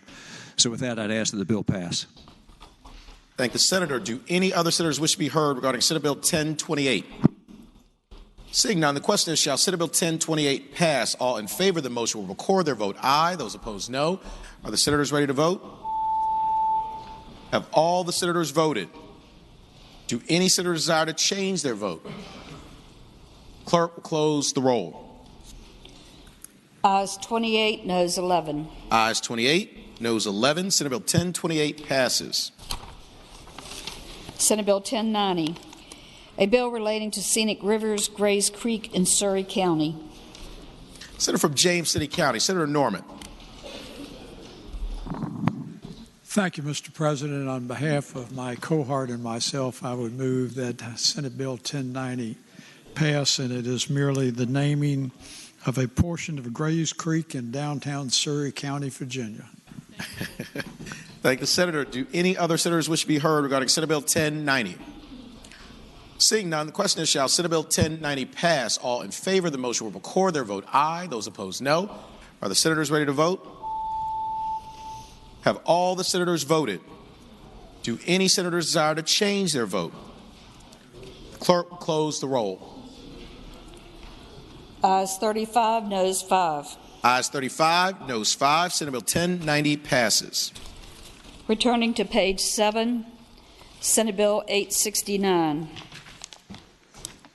We have a second floor substitute. The senior senator from Virginia Beach, Senator DeStaff. Mr. President, wish we reconsider the vote by which the bill was ordered to be engrossed and advanced to its third constitutional reading. Thank the senator. The question is, shall the vote by which the bill was ordered engrossed and advanced to its third reading be reconsidered? All in favor of the motion will record their vote aye. Those opposed, no. Are the senators ready to vote? Have all the senators voted? Do any senators desire to change their vote? The clerk will close the roll. Ayes 40, noes 0. Ayes 40, noes 0. The motion is agreed to. Senior senator from Virginia Beach, Senator DeStaff. Mr. President, I'd like to reconsider the vote by which the committee amendments were agreed to. Thank the senator. The question is, shall the Senate reconsider the vote by which the committee amendments were agreed to? All in favor of the motion will record their vote aye. Those opposed, no. Are the senators ready to vote? Have all the senators voted? Do any senators desire to change their vote? Clerk will close the roll. Ayes 39, noes 0. Ayes 39, noes 0. The motion is agreed to. The senior senator from Virginia Beach, Senator DeStaff. Mr. President, I'd like to reject the committee amendments. With the recommendation that they be rejected, the question is, shall the committee amendments be adopted? All in favor of the motion will say aye. Those opposed, no. The noes have it. The committee amendments are rejected. The senior senator from Virginia Beach, Senator DeStaff. Mr. President, I'd like to withdraw floor amendment substitute number 1. Without objection, floor substitute number 1 is withdrawn. The senior senator from Virginia Beach, Senator DeStaff. Mr. President, I'd like to waive the reading of floor substitute number 2. Question is, shall the reading of floor substitute number 2 be waived? All in favor of the motion will say aye. Those opposed, no. The ayes have it. The reading of the floor substitute is waived. Senior senator from Virginia Beach, Senator DeStaff. Mr. President, I'd like to agree to floor substitute number 2. Does senator want to speak to that? Speaking to that. Senator has the floor. This is a bill that we've gone back and forth on a little bit. Now it goes back to the original intent for in which Planning District number 23, which is Hampton Roads, that if a newspaper fails to publish a notice that's been paid for and properly given time to be printed to the newspaper, that such locality deemed having read the notice requirements of the subsection as long as the notice was published in the next available edition of the newspaper, having general circulation in the locality.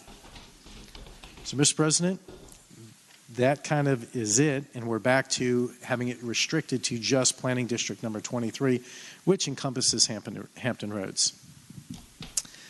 So with that, Mr. President, I move the bill pass. I'm sorry. The floor substitute be agreed to. The floor substitute be agreed to. Thank the Senator. Do any other senators wish to be heard regarding floor substitute number 2? Seeing none, the question is, shall the floor substitute number 2 be agreed to? All in favor of the motion will say aye. Aye. Those opposed, no. The ayes have it. Floor substitute number 2 is agreed to. The senior senator from Virginia Beach, Senator D-Step. Mr. President, I'd like to engross in advance the bill to its third constitutional reading. Thank you, Senator. Bill 869. Thank the Senator. The question is, shall the bill be engrossed in advance to its third reading? All in favor of the motion will say aye. Aye. Those opposed, no. The ayes have it. The bill is engrossed in advance to its third reading. The senior senator from Virginia Beach, Senator D-Step. Mr. President, I'd like to suspend the rules and dispense with the third constitutional reading. Question is, shall the rules be suspended and the third constitutional reading be dispensed with? All in favor of the motion will record their vote aye. Those opposed, no. Are the senators ready to vote? Have all the senators voted? Do any senators desire to change their vote? Clerk, close the roll. Ayes 38, noes 1. Ayes 38, noes 1. The rules are suspended and the third constitutional reading is dispensed with. The senior senator from Virginia Beach, Senator D-Step. Mr. President, I move the passage of Senate Bill 869. Thanks, Senator. You want to speak to that? Speaking to that, as I stated earlier, Mr. President, what this bill does is specifically in Planning District number 23, Hampton Roads, it ensures that if a jurisdiction has paid for their notice to be put into the newspaper and the proper amount of time and the newspaper fails to do so, that it would be that proper notice would have been given if in subsequent newspaper editions that the notice has been met. And again, in the next general circulation of that newspaper for the locality. So with that, Mr. President, I move the bill pass. Thank the Senator. Do any other senators wish to be heard regarding Senate Bill 869? Seeing none, the question is, shall Senate Bill 869 pass? All in favor of the motion will record their vote aye. Those opposed, no. Are the senators ready to vote? Have all the senators voted? Do any senators desire to change their vote? Clerk, close the roll. Ayes 21, noes 19. Ayes 21, noes 19. Senate Bill 869 passes. Returning to page... For what purpose, Senator from Bedford, Senator Newman rise. Mr. President, if we could return to page 17 on Senate Bill 1028. Mr. President, having voted on the prevailing side by which the bill passed, I move that we reconsider the vote. Thank the Senator. The question is, shall the vote by which Senate Bill 1028 passed be reconsidered? All in favor of the motion will record their vote aye. Those opposed, no. Are the senators ready to vote? Have all the senators voted? Do any senators desire to change their vote? The clerk will close the roll. Ayes 40, noes 0. Ayes 40, noes 0. The motion is agreed to. Senator from Accomack, Senator Lewis. Mr. President, having previously explained the bill, I move the bill pass. Thank the Senator. The question is, shall Senate Bill 1028 pass? All in favor of the motion will record their vote aye. Those opposed, no. Are the senators ready to vote? Have all the senators voted? Do any senators desire to change their vote? The clerk will close the roll. Ayes 26, noes 13. Ayes 26, noes 13. Senate Bill 1028 does not pass. It required 27 votes for passage.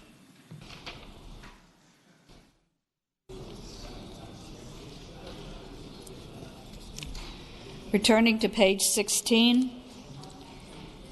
Senate Bill 857. Senator from Alexandria, Senator Eben. Thank you, Mr. President. Could that bill go by for the day? Without objection, Senate Bill 857 will go by for the day. what purpose Senator from Western Fairfax, Senator Marsden, rise? Thank you, Mr. President. Having voted on the prevailing side for which we passed Senate Bill 869, I would ask that we reconsider that vote. Which page are we on, Senator? Page number 7.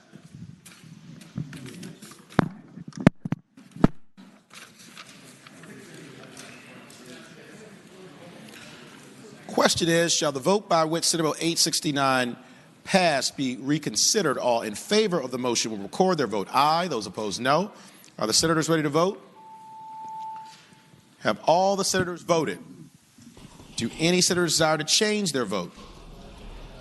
Clerk, close the roll. Ayes 39, noes 0. Ayes 39, noes 0. The motion is agreed to. The senior senator from Virginia Beach, Senator DeSteff. Mr. President, I'd like to take Senate Bill 869 by for the day. Without objection, Senate Bill 869 will go by for the day.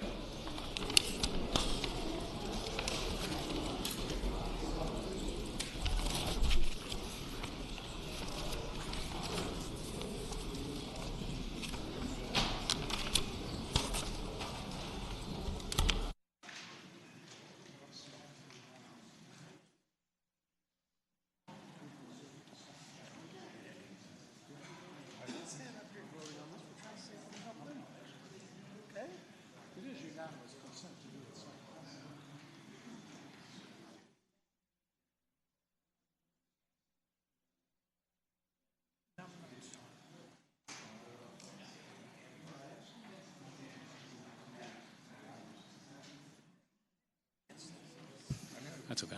Mr. President. Senator from Bedford, Senator Newman. Mr. President, we get the bill. Mr. President, returning again to page 17. Senator has the floor. Mr. President, I'm going to make a motion that we reconsider the vote by which the bill did not pass. And, Mr. President, it takes a unanimous vote. Mr. President, I have, over the last many years, voted against these. Quite honestly, the city of Lynchburg asked me to do this, and I didn't think it was right for the city of Lynchburg, and I said no. But the reason for reconsidering it earlier was not to kill it for that purpose. Mr. President, there are occasionally items that we give as courtesies on this floor, and I would ask that we get it before us and allow it to go by for the day so that we can further consider it in the same way that we have considered other ones of the exact same nature for other localities. So, Mr. President, I would ask. Thank you, Senator. For what purpose, Senator from James City County, Senator Norman, rise. Thank you, Mr. President. Speaking to the motion Senator, for reconsideration on the second occasion, and it does take the unanimous consent of the body.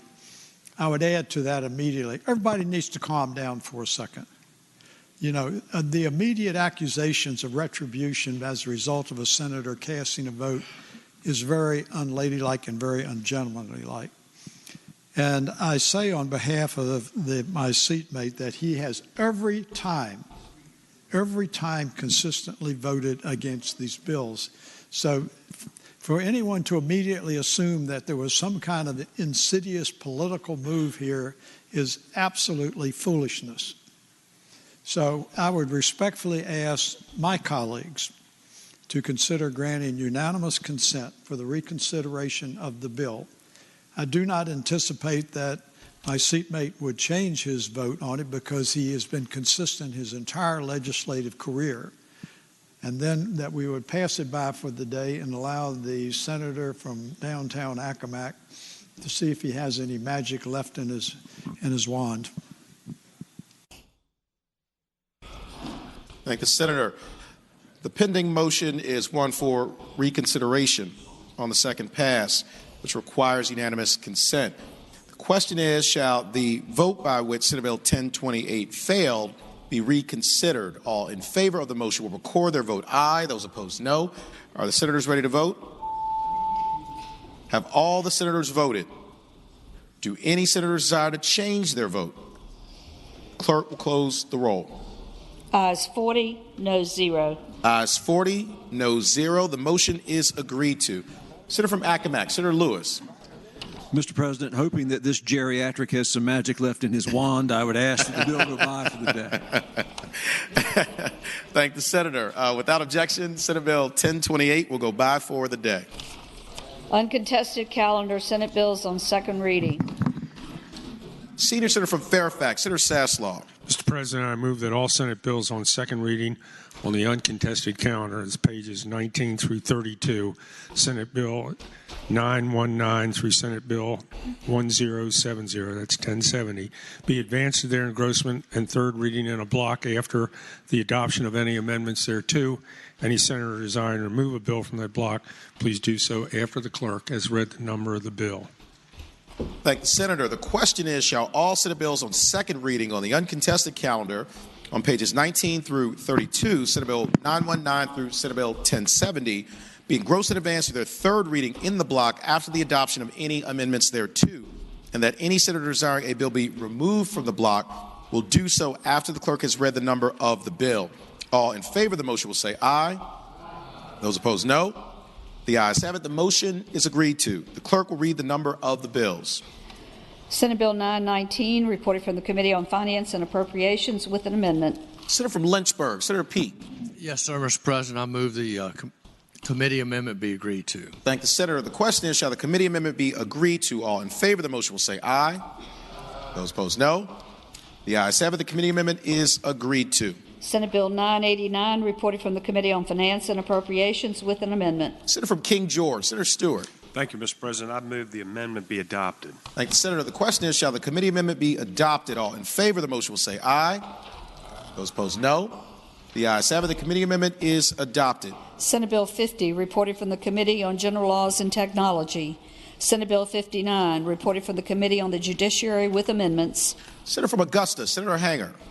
Thank you, Mr. President. I move the committee amendments be agreed to. Thank the senator. The question is, shall the committee amendments be agreed to? All in favor of the motion will say aye. Those opposed, no.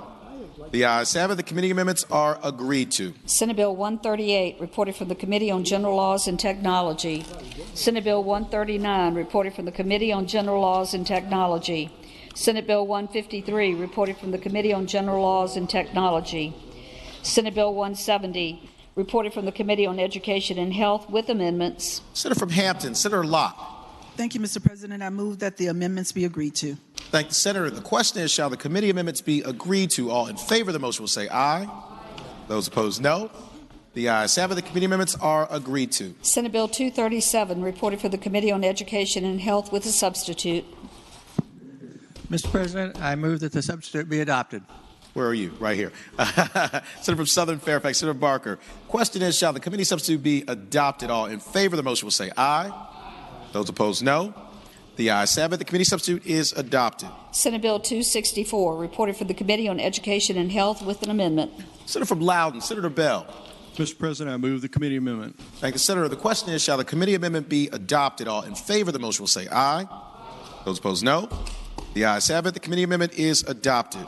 Senate Bill 313, reported from the Committee on Education and Health. Senate Bill 366, reported from the Committee on Education and Health. Senate Bill 385, reported from the Committee on General Laws and Technology with a substitute. Senator from Prince William, Senator McPike. Mr. President, can this come out of the block and by for the day? Without objection, Senate Bill 385 will come out of the block and go by for the day. Senate Bill 387, reported from the Committee on General Laws and Technology with a substitute. Senator from Prince William, Senator McPike. Mr. President, can this come out of the block? Without objection, and also by for the day? No. It's out of the block. Without objection, Senate Bill 387 will come out of the block. Senate Bill 392, reported from the Committee on Education and Health with a substitute. Senator from Prince William, Senator McPike. Mr. President, I move that the substitute be agreed to. Thank the senator. The question is, shall the committee substitute be agreed to? All in favor of the motion will say aye. Those opposed, no.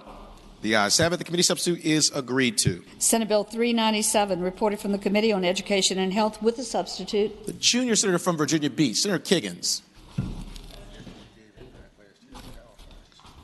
Mr. President, I move that the committee substitute be agreed to.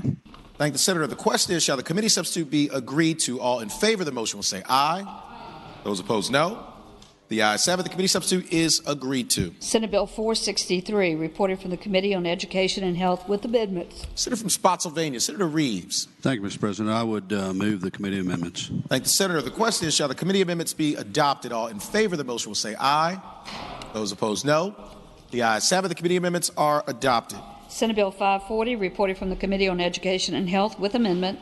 Senator from Fauquier, Senator Vogel. Thank you, Mr. President. I move that the amendment be agreed to. Thank the Senator. The question is, shall the committee amendment be agreed to? All in favor of the motion will say aye. Those opposed, no. The ayes have it. The committee amendment is agreed to. Senate Bill 553, reported from the Committee on the Judiciary with a substitute. Senator from Mecklenburg, Senator Ruff. Mr. President, I move the substitute be agreed to. Thank the Senator. The question is, shall the committee substitute be agreed to? All in favor of the motion will say aye. Those opposed, no. The ayes have it. The committee substitute is agreed to. Senate Bill 579, reported from the Committee on the Judiciary with a substitute. Senator from Northern Fairfax, Senator Howe.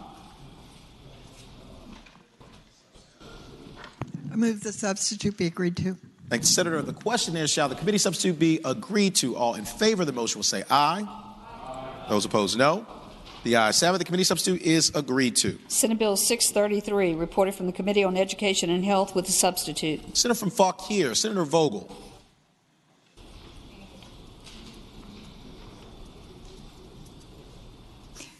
Thank you, Mr. President. I move the substitute be agreed to. Thank the Senator. The question is, shall the committee substitute be agreed to? All in favor of the motion will say aye. Those opposed, no. The ayes have it. The committee substitute is agreed to. Senate Bill 658, reported from the Committee on General Laws and Technology with a substitute, and there is a floor substitute. Senator from Eastern Fairfax, Senator Servell. Thank you, Mr. President. With the recommendation that it be rejected, I would move the committee substitute.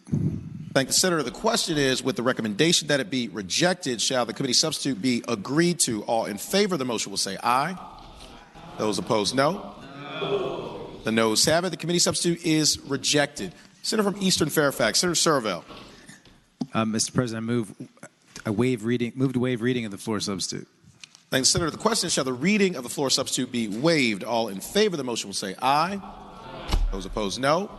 The ayes have it. The reading of the floor substitute is waived. Senator from Eastern Fairfax, Senator Servell. Mr. President, I move the floor substitute and speaking to that motion. Senator's the floor. Thank you, Mr. President. This is basically just a technical fix. The senator from King George pointed out an error in committee that for some reason didn't make it into the substitute, or they uploaded the wrong substitute, and this just conforms the bill to what the committee did. I would move the substitute pass. Thank the Senator. The question is, shall the floor substitute be agreed to? All in favor of the motion will say aye. Those opposed, no. The ayes have it. The floor substitute is agreed to. Senate Bill 661, reported from the Committee on the Judiciary with a substitute. Senator from Eastern Fairfax, Senator Servell. Would move the substitute. Thank the Senator. The question is, shall the committee substitute be adopted? All in favor of the motion will say aye. Those opposed, no. The ayes have it. The committee substitute is adopted. Senate Bill 736, reported from the Committee on the Judiciary with a substitute. Senator from Rockingham, Senator Obenshain. Mr. President, I move the committee substitute. Thank the Senator. The question is, shall the committee substitute be adopted? All in favor of the motion will say aye. Those opposed, no. The ayes have it. The committee substitute is adopted. Senate Bill 739, reported from the Committee on Education and Health with a substitute. Senator from Bath, Senator Deeds. Mr. President, I move adoption of the committee substitute. Thank the Senator. The question is, shall the committee substitute be adopted? All in favor of the motion will say aye. Those opposed, no. The ayes have it. The committee substitute is adopted. Senate Bill 864, reported from the Committee on Education and Health. Senate Bill 874, reported from the Committee on General Laws and Technology. Senate Bill 885, reported from the Committee on Education and Health with a substitute. Senator from Western Fairfax, Senator Marsden. Thank you, Mr. President. I move that the committee substitute be agreed to. Thank the Senator. The question is, shall the committee substitute be agreed to? All in favor of the motion will say aye. Those opposed, no. The ayes have it. The committee substitute is agreed to. Senate Bill 896, reported from the Committee on General Laws and Technology. Senate Bill 897, reported from the Committee on Education and Health with a substitute. The senior senator from Virginia Beach, Senator D-Staff. Mr. President, I move the committee substitute. Thank the Senator. The question is, shall the committee substitute be agreed to? All in favor of the motion will say aye. Those opposed, no. The ayes have it. The committee substitute is agreed to. Senate Bill 925, reported from the Committee on the Judiciary. Senate Bill 951, reported from the Committee on the Judiciary. Senate Bill 967, reported from the Committee on the Judiciary with amendments. Senior Senator from Chesapeake, Senator Cosgrove. Thank you, Mr. President. I move the body agree to the committee amendments. Thank the Senator. The question is, shall the committee amendments be agreed to? All in favor of the motion will say aye. Those opposed, no. The ayes have it. The committee amendments are agreed to. Senate Bill 993, reported from the Committee on Education and Health with a substitute. Senator from Hampton, Senator Locke. Thank you, Mr. President. I move that the substitute be agreed to. Thank the Senator. The question is, shall the committee substitute be agreed to? All in favor of the motion will say aye. Those opposed, no. The ayes have it. The committee substitute is agreed to. Senate Bill 1044, reported from the Committee on General Laws and Technology with a substitute, and there is a floor substitute. Senator from Prince William County, Senator McPike.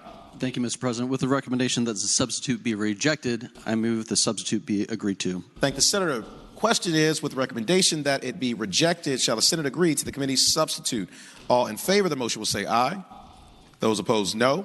No. The noes have it. The committee substitute is rejected. Senator from Prince William County, Senator McPike. Thank you, Mr. President. I move the waive the reading of the floor substitute. Thank the Senator. The question is, shall the reading of the floor substitute be waived? All in favor of the motion will say aye. Aye. Those opposed, no. The ayes have it. The reading of the floor substitute is waived. Senator from Prince William County, Senator McPike.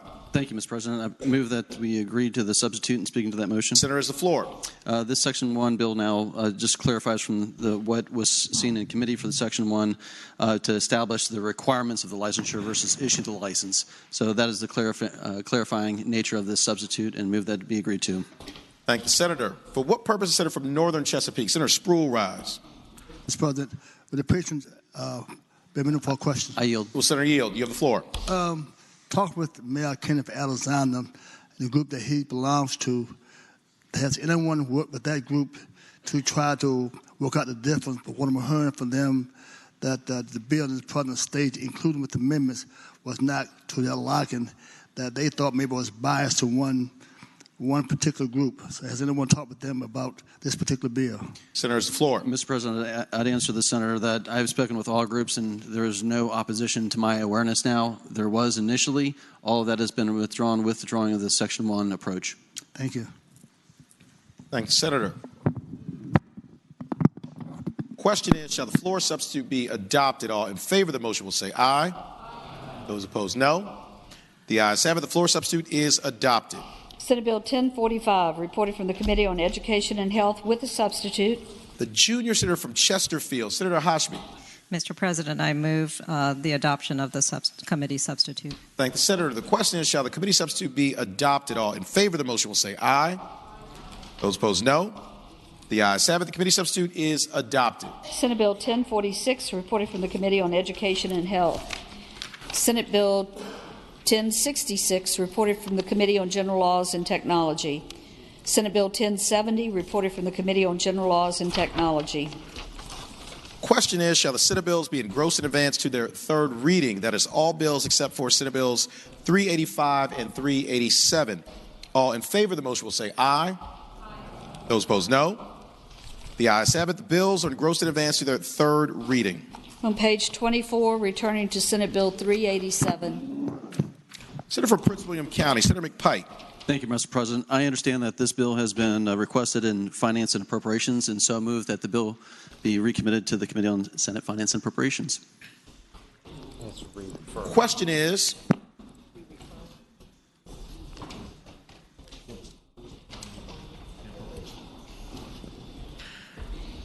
shall Senate Bill 387 be re-referred to the Committee on Finance and Appropriations? All in favor of the motion will say aye. Those opposed, no. The ayes have it.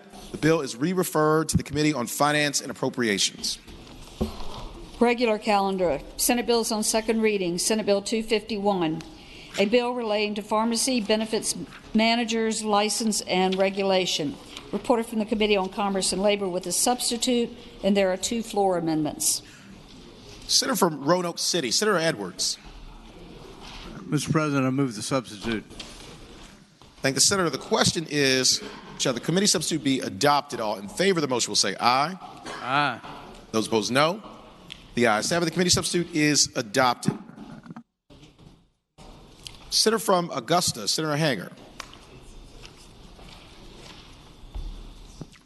Thank you, Mr. President. I move that we waive the reading of my proposed floor amendment. Thank the Senator. The question is, shall the reading of the floor amendment be waived? All in favor of the motion will say aye.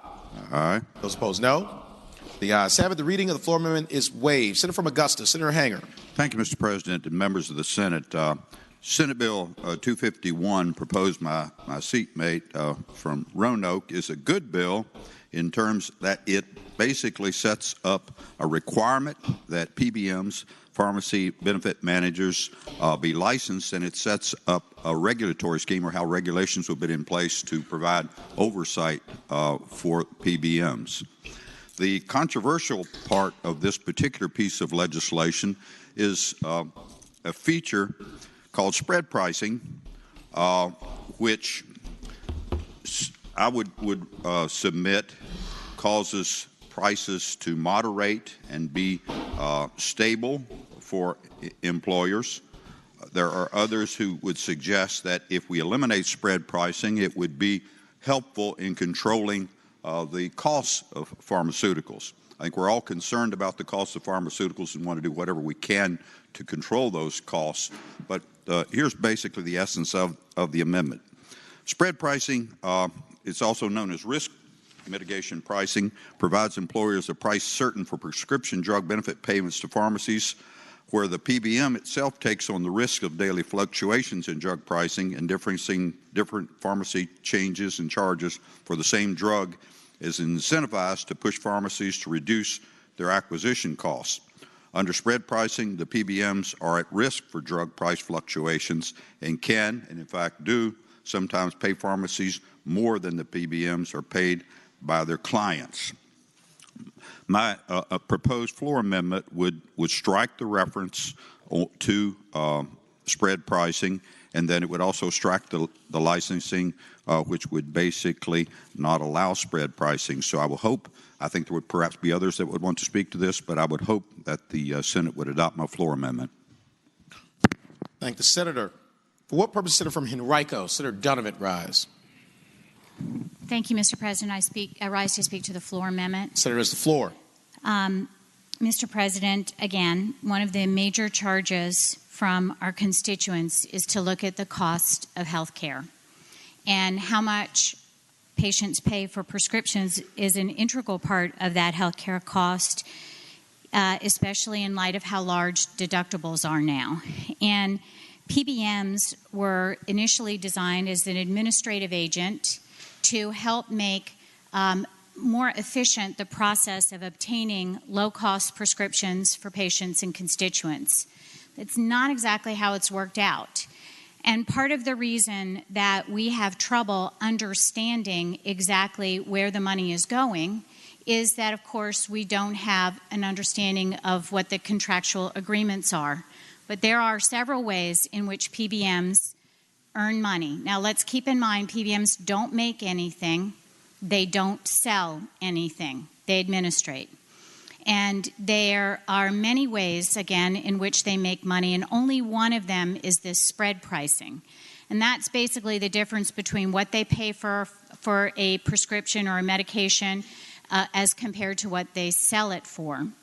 And, Mr. President, in Virginia, we now have in our Medicaid plans, most of the Medicaid plans compliant with spread by eliminating spread pricing, and we will be asking all of the other MCOs this year to eliminate spread pricing because it is such a large cost to the state. In fact, when the state looked at the cost for the PBM just for MCOs, we're talking about around $31 million, or $29 million, excuse me. That was a different aspect. That's how much money we have when we have a control over what prescriptions we give out. That doesn't happen in the private sector.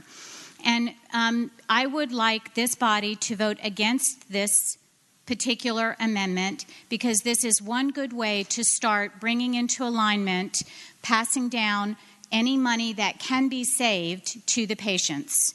Now, if the PBMs come to you and the health plans and tell you that the costs that they may be losing, the income they may be losing in this arena in order to keep that money will just be amortized into other patients' premiums and spread out, then I think we will have to go further as a body, because when you have an organization that doesn't make anything, doesn't sell anything, has a corner on the market, with 3 of them having 70% of the market, reporting billions of dollars of income a year, so much money that one of those PBMs can buy a health plan, I would ask them why their profits aren't decreased so that those savings can be passed down to those patients. So, Mr. President, this bill begins to make a change in how we are able to make sure that patients do get a lower price on prescription drugs, and it also makes sure that we begin to protect them from a very mysterious but high profit aspect of health care. So please vote against this amendment.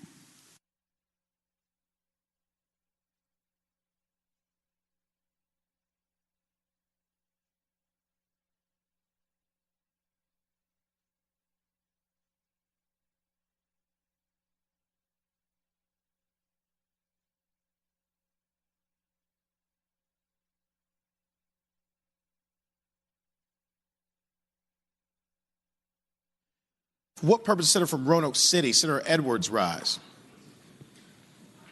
Mr. President, I would hope that it would be the pleasure of the body to vote against the floor amendment, vote no on the floor amendment. What the floor amendment does is to abolish the abolition of spread pricing. That is, it would allow spread pricing. We want to abolish spread pricing. Let me tell you why. First of all, this bill was put in, and the thrust of the bill is to license pharmaceutical benefit managers by the State Corporation Commission to provide transparency in what they're doing. Pharmaceutical benefit managers were initially set up by insurance companies to manage prescription drug benefits. That's a good idea. The problem is total lack of transparency.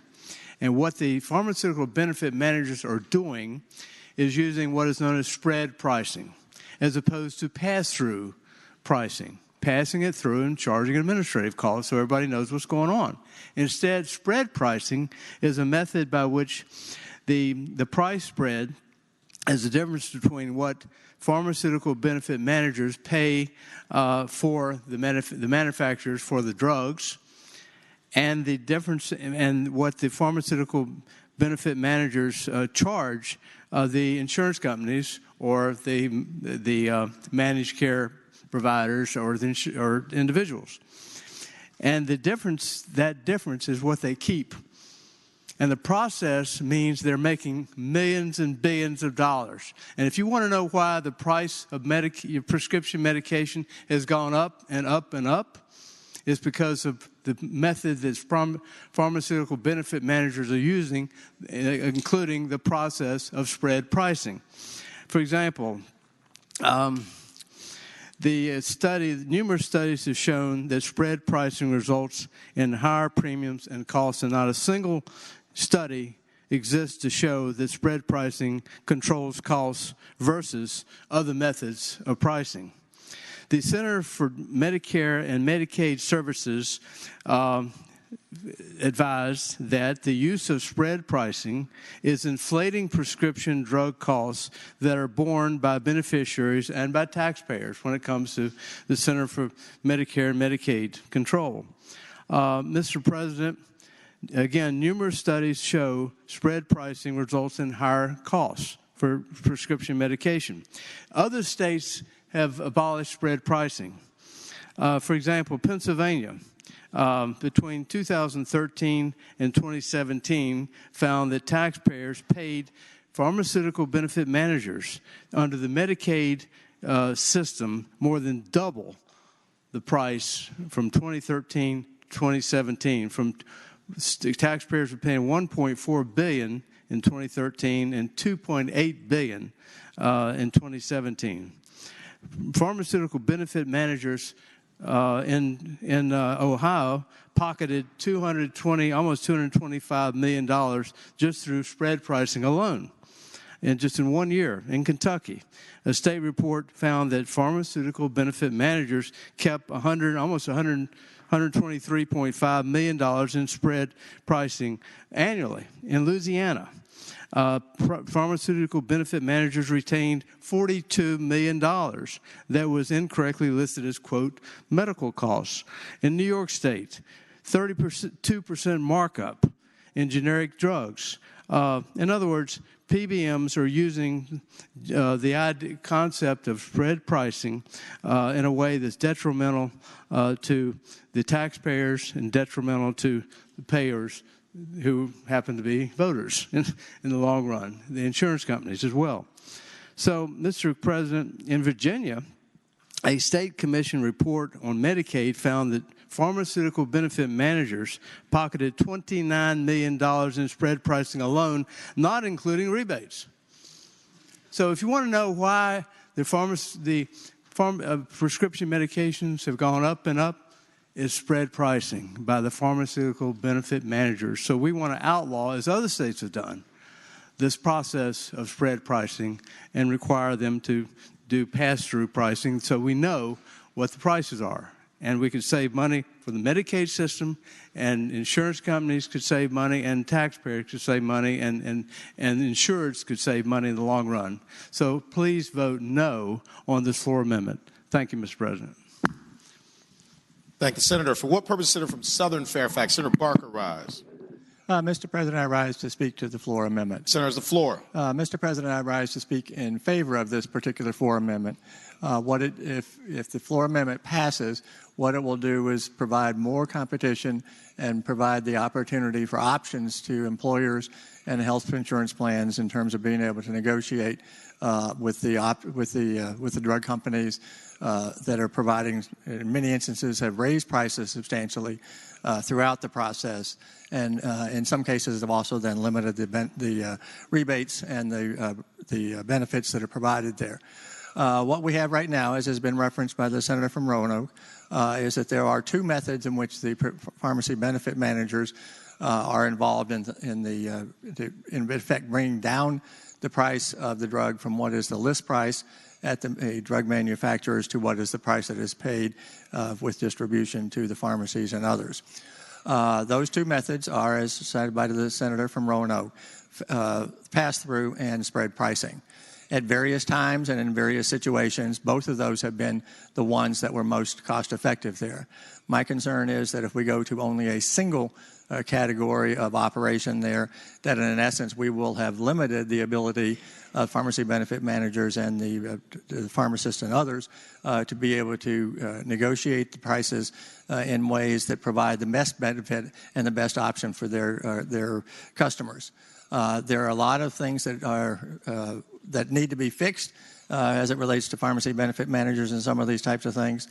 Some of those were certainly addressed from the Senator from Henrico as it relates to transparency, licensing, those types of things.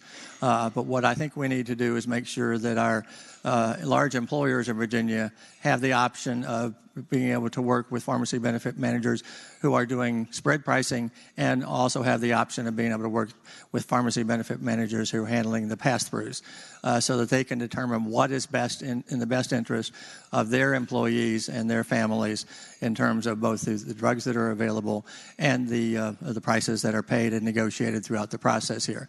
So I think it really comes down to a matter of, do we provide the employers and the plans the ability to get the best deal at the current situation. And it may be that in one year, one method is going to provide them the best deal for their employees, for their and their families. It may be that the next year the alternative approach would be better for them, and so it allows them that option to be able to switch back and forth. Right now, many of the plans have moved away from some spread pricing to pass through, but not all of them at this point. And I think we need to keep that option open as to which method they have available. If they have only one method available, I'm concerned that the competition aspect of it will be lost, and there will be higher prices that will be paid. With that, I would urge that the body vote yes on this proposed floor amendment from the Senator from Augusta. Thank the senator. For what purpose does the senior senator from Chesapeake, Senator Cosgrove, rise? Speak to the floor amendment. Senator has the floor. Ladies and gentlemen, I hope that you'll listen to Senator Edwards and Senator Donovan and others. These PBMs, they've been a problem for a while. If you talk to your small pharmacist, not Walgreens, not CVS, not Rite Aid, but your small independent pharmacists, they will tell you they definitely need this bill as it is and not with the floor substitute. Basically, PBMs are making billions of dollars. As Senator Donovan said, they don't make anything, they don't sell anything, they just dictate how much we're going to pay for something. So, yeah, it sounds like lawyers, yeah. So, I would ask everybody to really think about your local pharmacist and not just the big plans or the big pharmacies. This is going to go a long way to helping folks save money on their prescriptions. We all know that the prescription costs are just through the roof. They're out of control. Passing the bill as it came out of committee is one way for us to help make a difference in prescription drug costs in the Commonwealth of Virginia. I hope we will not adopt the substitute. Thank you. Thank the senator. Do any other senators wish to be heard regarding the floor amendments? Seeing none, the question is, shall the floor amendments be adopted? All in favor of the motion will say aye. Aye. Those opposed, no. No. The noes have it. The floor amendments are not adopted.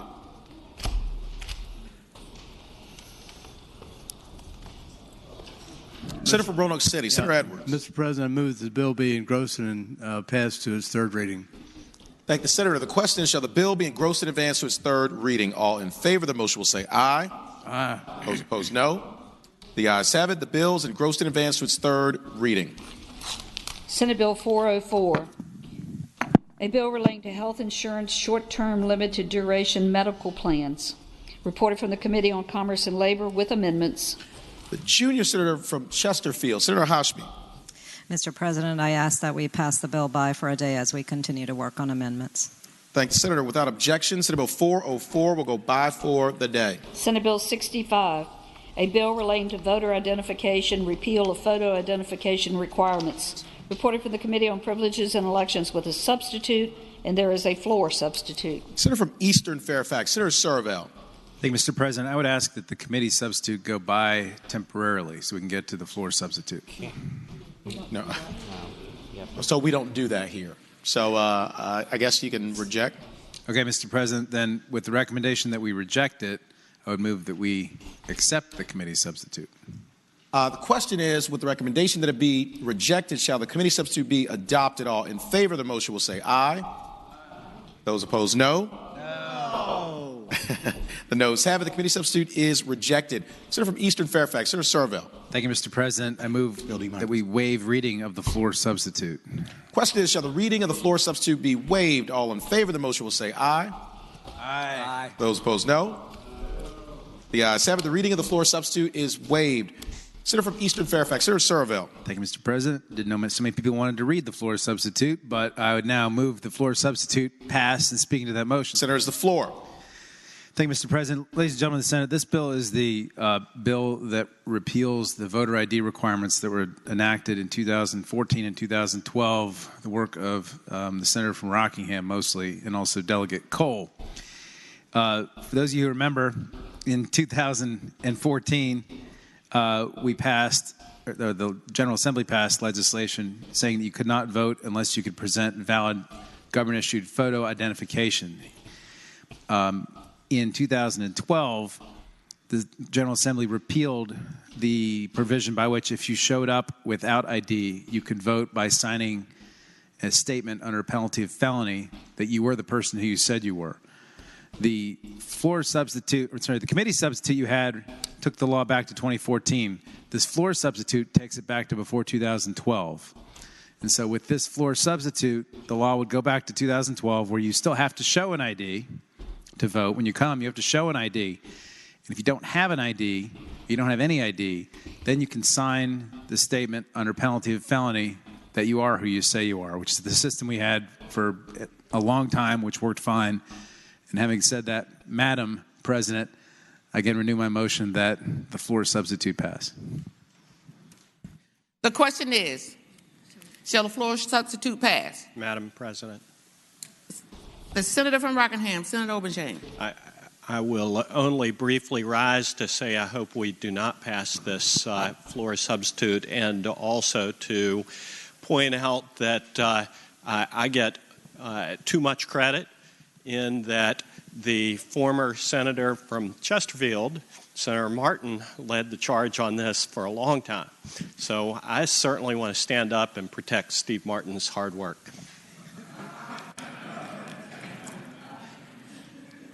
The question is, shall the floor substitute be adopted? All in favor of the motion will say aye. Aye. Those have the same right? No. The ayes have it. This floor substitute is agreed to. Senator Locke. The senator from Hampton, Senator Locke. I move that the Senate Bill 65 be engrossed and advanced to its third reading. The question is, shall the bill be engrossed and advanced to its third reading? All in favor of the motion say aye. Aye. No saying right. The ayes have it. The bill is engrossed and advanced to its third reading. Senate Bill 28, a bill relating to eminent domain cost, reported from the Committee on the Judiciary with amendments. The senator from Eastern Fairfax County, Senator Searle. Senator from Fairfax City, Senator Peterson. Thank you. Do I look alike? Thank you. Okay. Thank you, Madam President. I move the committee amendments. The question is, shall the committee amendment be agreed to? All in favor of the motion say aye. Aye. Those opposed, no. Ayes have it. Committee amendment is agreed to.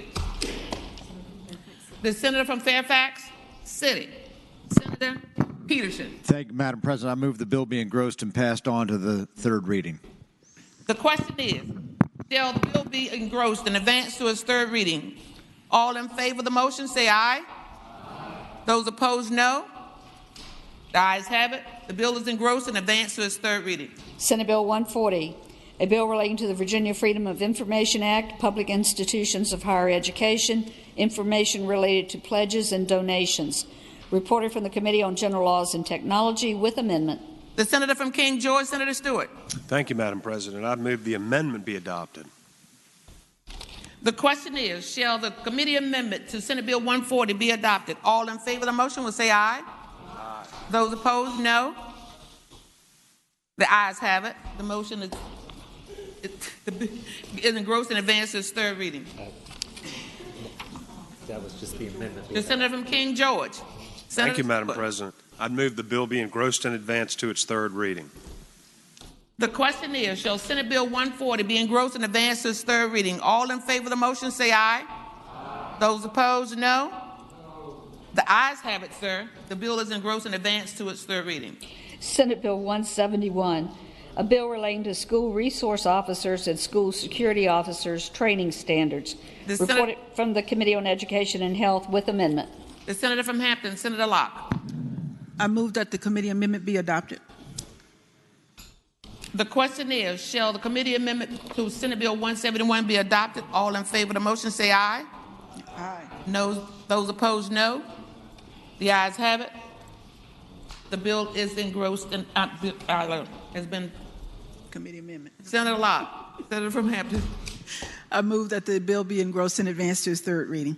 The question is, shall the bill be engrossed and advanced to its third reading? All in favor of the motion say aye. Aye. No, same right.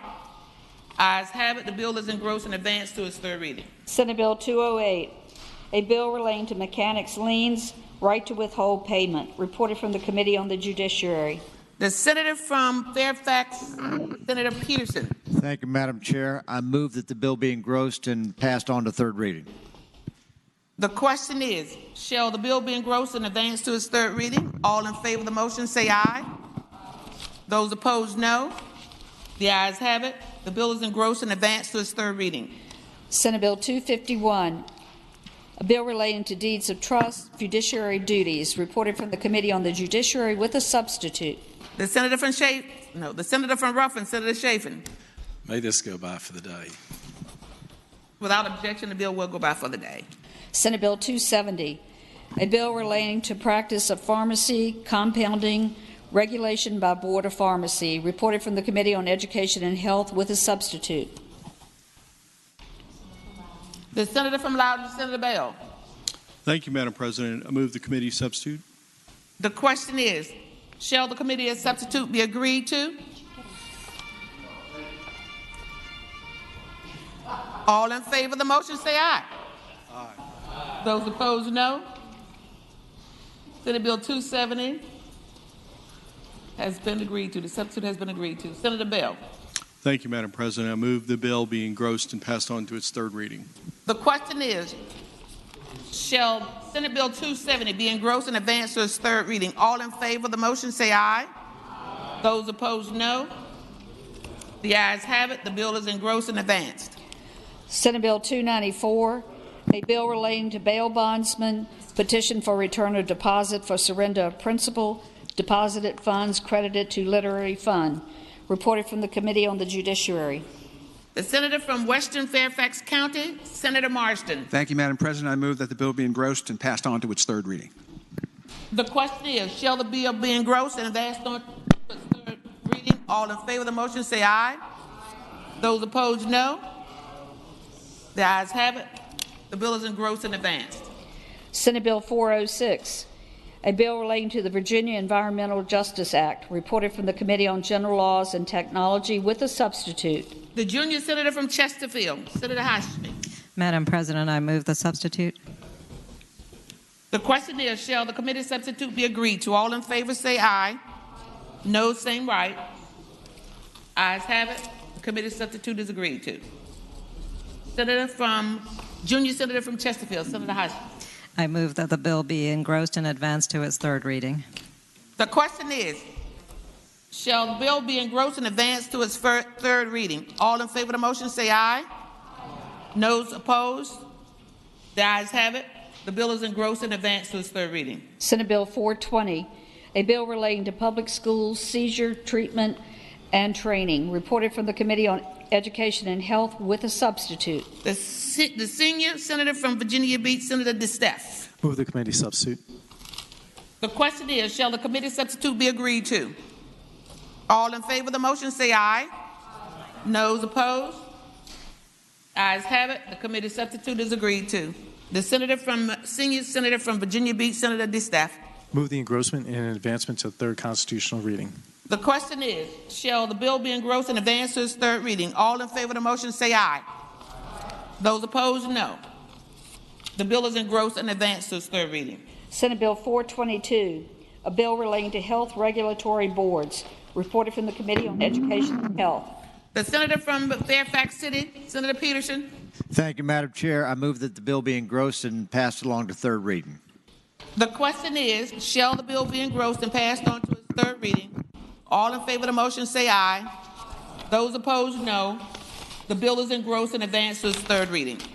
Senate Bill 429, a bill relating to withholding of income for child support independent contracts. The senator reported to the Committee on the Judiciary with amendment. I am so sorry, Madam Clerk. I'm in too big a hurry. The senator from Eastern Fairfax County, Senator Sorrell. Thank you, Madam President. I move the bill. I move the committee amendments. The question is, shall the committee amendments be agreed to? All in favor of the motion will say aye. Aye. Those opposed, no. The committee amendments are agreed to. The senator from Eastern Fairfax County, Senator Sorrell. Thank you, Madam President. I move the bill be engrossed and advanced to its third reading. The question is, shall the bill be engrossed and advanced to its third reading? All in favor of the motion say aye. Those opposed, no. Senate Bill 429 is engrossed and advanced to its third reading. Senate Bill 491, a bill relating to inquiry and report of immigration status, persons charged with or convicted of certain crimes, reported from the Committee on the Judiciary. The senator from Eastern Fairfax County, Senator Sorrell. Thank you, Madam President. I move this bill go by for the day. Without objection, Senate Bill 491 will go by for the day. Senate Bill 492, a bill relating to sex offenses requiring registration, reported from the Committee on the Judiciary. The senator from Eastern Fairfax County, Senator Sorrell. Thank you, Madam President. I move the bill be engrossed and advanced to its third reading. The question is, shall the bill be engrossed and advanced to its third reading? All in favor of the motion will say aye. Those opposed, no. The bill is engrossed and advanced to its third reading. Senate Bill 571, a bill relating to visitation petition of grandparent of deceased parent. The senator reported from the Committee on the Judiciary. The senator from Henrico, Senator Donovan. Thank you, Madam President. Can that bill go by for the day? Without objection, the bill shall go by for the day. Senate Bill 645, a bill relating to local arbitration agreements, reported from the Committee on General Laws and Technology with a substitute. The senator from Eastern Fairfax County, Senator Searle. Thank you, Madam President. I move the committee substitute. The question is, shall the committee substitute be agreed to? All in favor of the motion will say aye. Aye. Those opposed, no. The committee substitute is agreed to. The senator from Eastern Fairfax County, Senator Searle. Move the bill be engrossed and advanced to its third reading. The question is, shall the bill be engrossed and advanced to its third reading? All in favor of the motion will say aye. Those opposed, no. The bill is engrossed and advanced to its third reading. Senate Bill 693, a bill relating to common law defense of inter-family immunity abolished in certain cases, reported from the Committee on the Judiciary. The senator from Rockingham, Senator Auburn-Chain. Madam President, I move that the bill be engrossed and advanced to its third reading. The question is, shall the bill be engrossed and advanced to its third reading? All in favor of the motion will say aye. Those opposed, no. Senate Bill 693 is engrossed and advanced to its third reading. Senate Bill 697, a bill relating to execution of will witnesses, reported from the Committee on the Judiciary. Senator Auburn-Chain, the senator from Rockingham. Thank you, Madam President. I move that the bill be engrossed and advanced to its third reading. The question is, shall the bill be engrossed and advanced to its third reading? All in favor of the motion will say aye. Those opposed, no.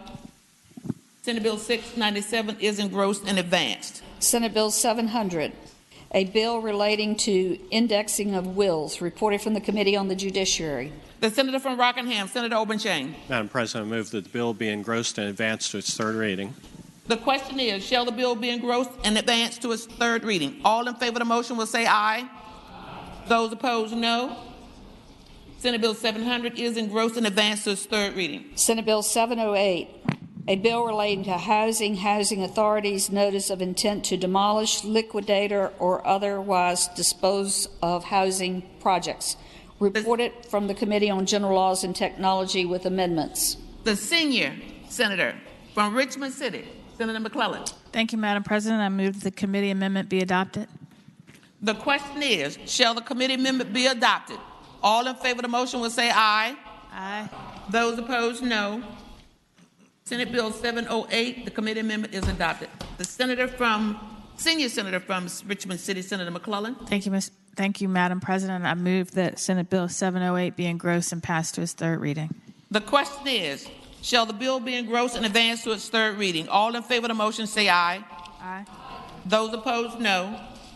Senate Bill 708 is engrossed and advanced to its third reading. Senate Bill 713, a bill relating to Board of Counseling licensure of professional art therapists and professional art therapist associates, reported from the Committee on Education and Health with a substitute. The senior senator from Richmond City, Senator McClellan. Thank you, Madam President. I move the committee substitute be adopted. The question is, shall the committee substitute be adopted? All in favor of the motion say aye. Aye. Those opposed, no. Senate Bill 713, this committee substitute is adopted. The senator from Richmond City, senior senator from Richmond City, Senator McClellan. Thank you, Madam President. I move that Senate Bill 713 be engrossed and passed to its third reading. The question is, shall the bill be engrossed and advanced to its third reading? All in favor of the motion will say aye. Those opposed, no. The bill is engrossed and advanced to its third reading. Senate Bill 845, a bill relating to local school boards and mold testing parental notification, reported from the Committee on Education and Health with a substitute. The senator from Alexandria, Senator Eben. Thank you, Madam President. I move the committee substitute. The question is, shall the committee substitute be agreed to? All in favor of the motion say aye. Aye. Those opposed, no. The committee substitute is agreed to. The senator from Alexandria, Senator Eben. I move that Senate Bill 845 be engrossed and advanced to its third reading. The question is, shall Senate Bill 845 be engrossed and advanced to its third reading? All in favor of the motion will say aye. Aye. Those opposed, no.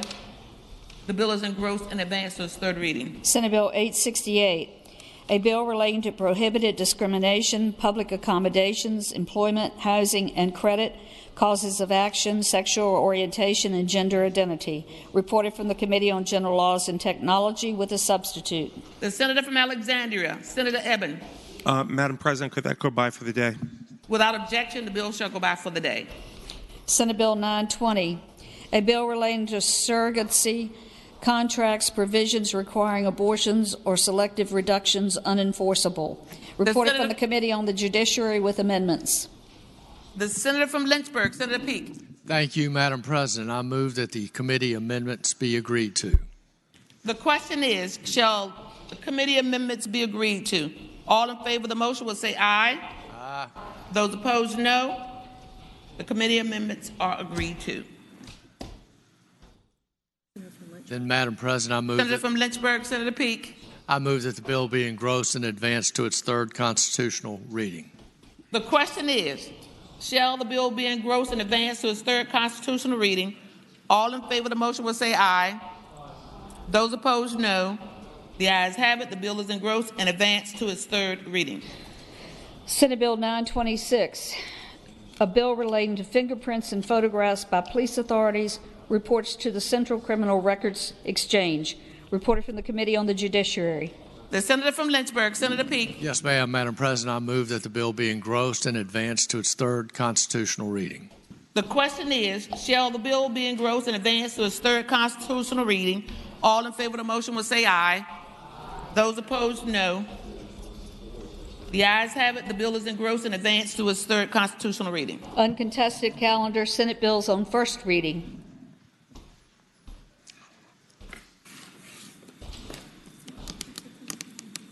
The senior senator from She's waiting for something. I don't have a book.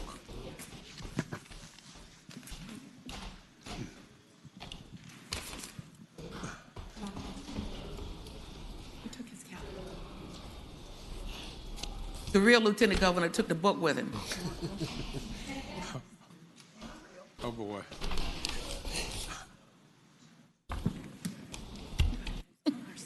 I've been winging it. Did a good job. Could have fooled me.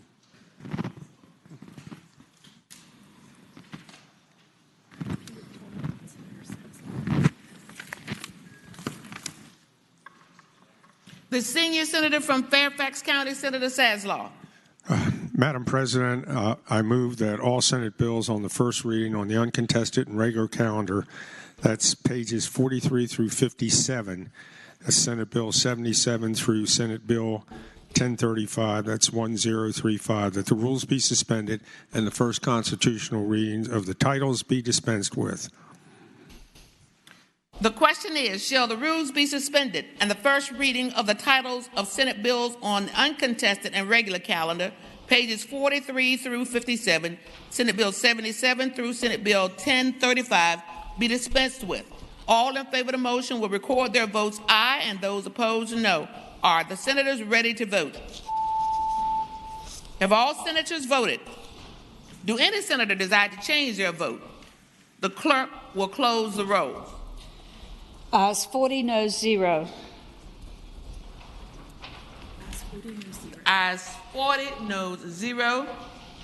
The reading is dispensed with. The constitutional reading is dispensed with. Page 57.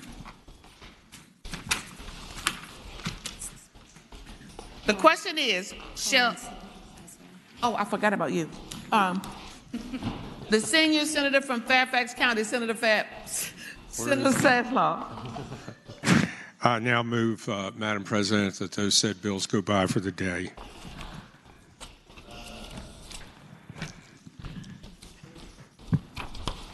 I'm trying to compose it. The question is, shall the Senate bills on the uncontested and regular calendar, now on the second reading, be passed by for the day?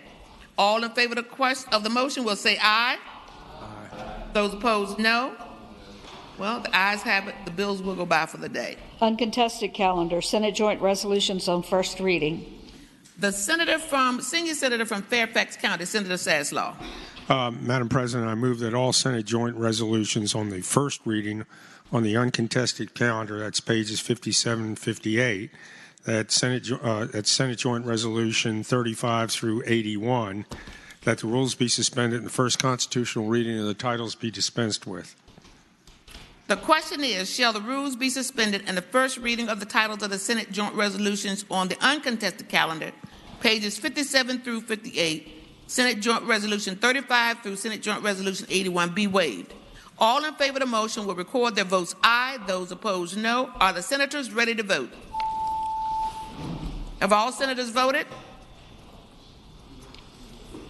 Do any senator desire to change their vote? The clerk will close the roll. Ayes 40, noes 0. Ayes 40, noes 0. The reading has been waived in the block. The senior senator from Fairfax County, Senator Saslaw. I now move that those said Senate joint resolutions go by for the day.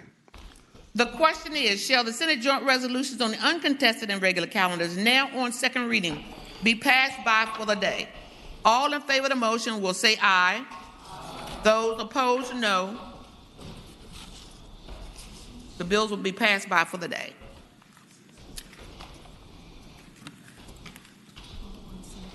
The senior senator from Fairfax County, Senator Saslaw. Madam President, I require the clerks that complete the calendar for today. Yes, sir. We do have one Senate resolution to take up. Madam President.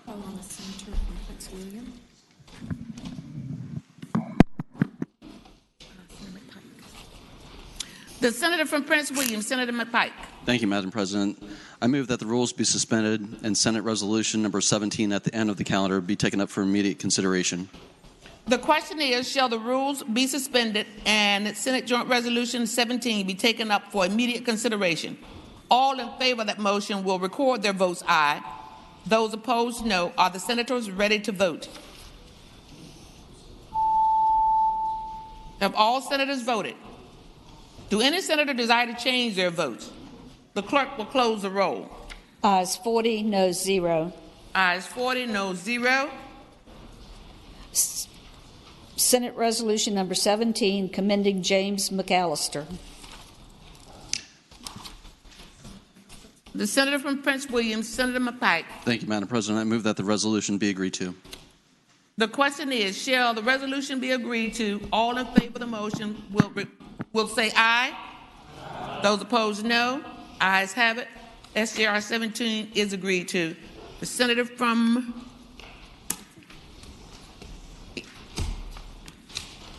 senior senator from Fairfax County, Senator Saslaw. Senior senator from Richmond City, Senator McClellan. Thank you, Madam President. I rise for a point of personal privilege. The senator has the floor. Thank you, Madam President. As we begin Black History Month, I wanted to note that 150 years ago today, with Iowa's ratification of the 15th Amendment, it became ratified and part of our Constitution, forbidding the denial of U.S. citizens' rights to vote on account of race, color, or previous condition of servitude. The prior year, Virginia ratified both the 15th and the 14th Amendment, and in 1867, the first African American men voted in Virginia.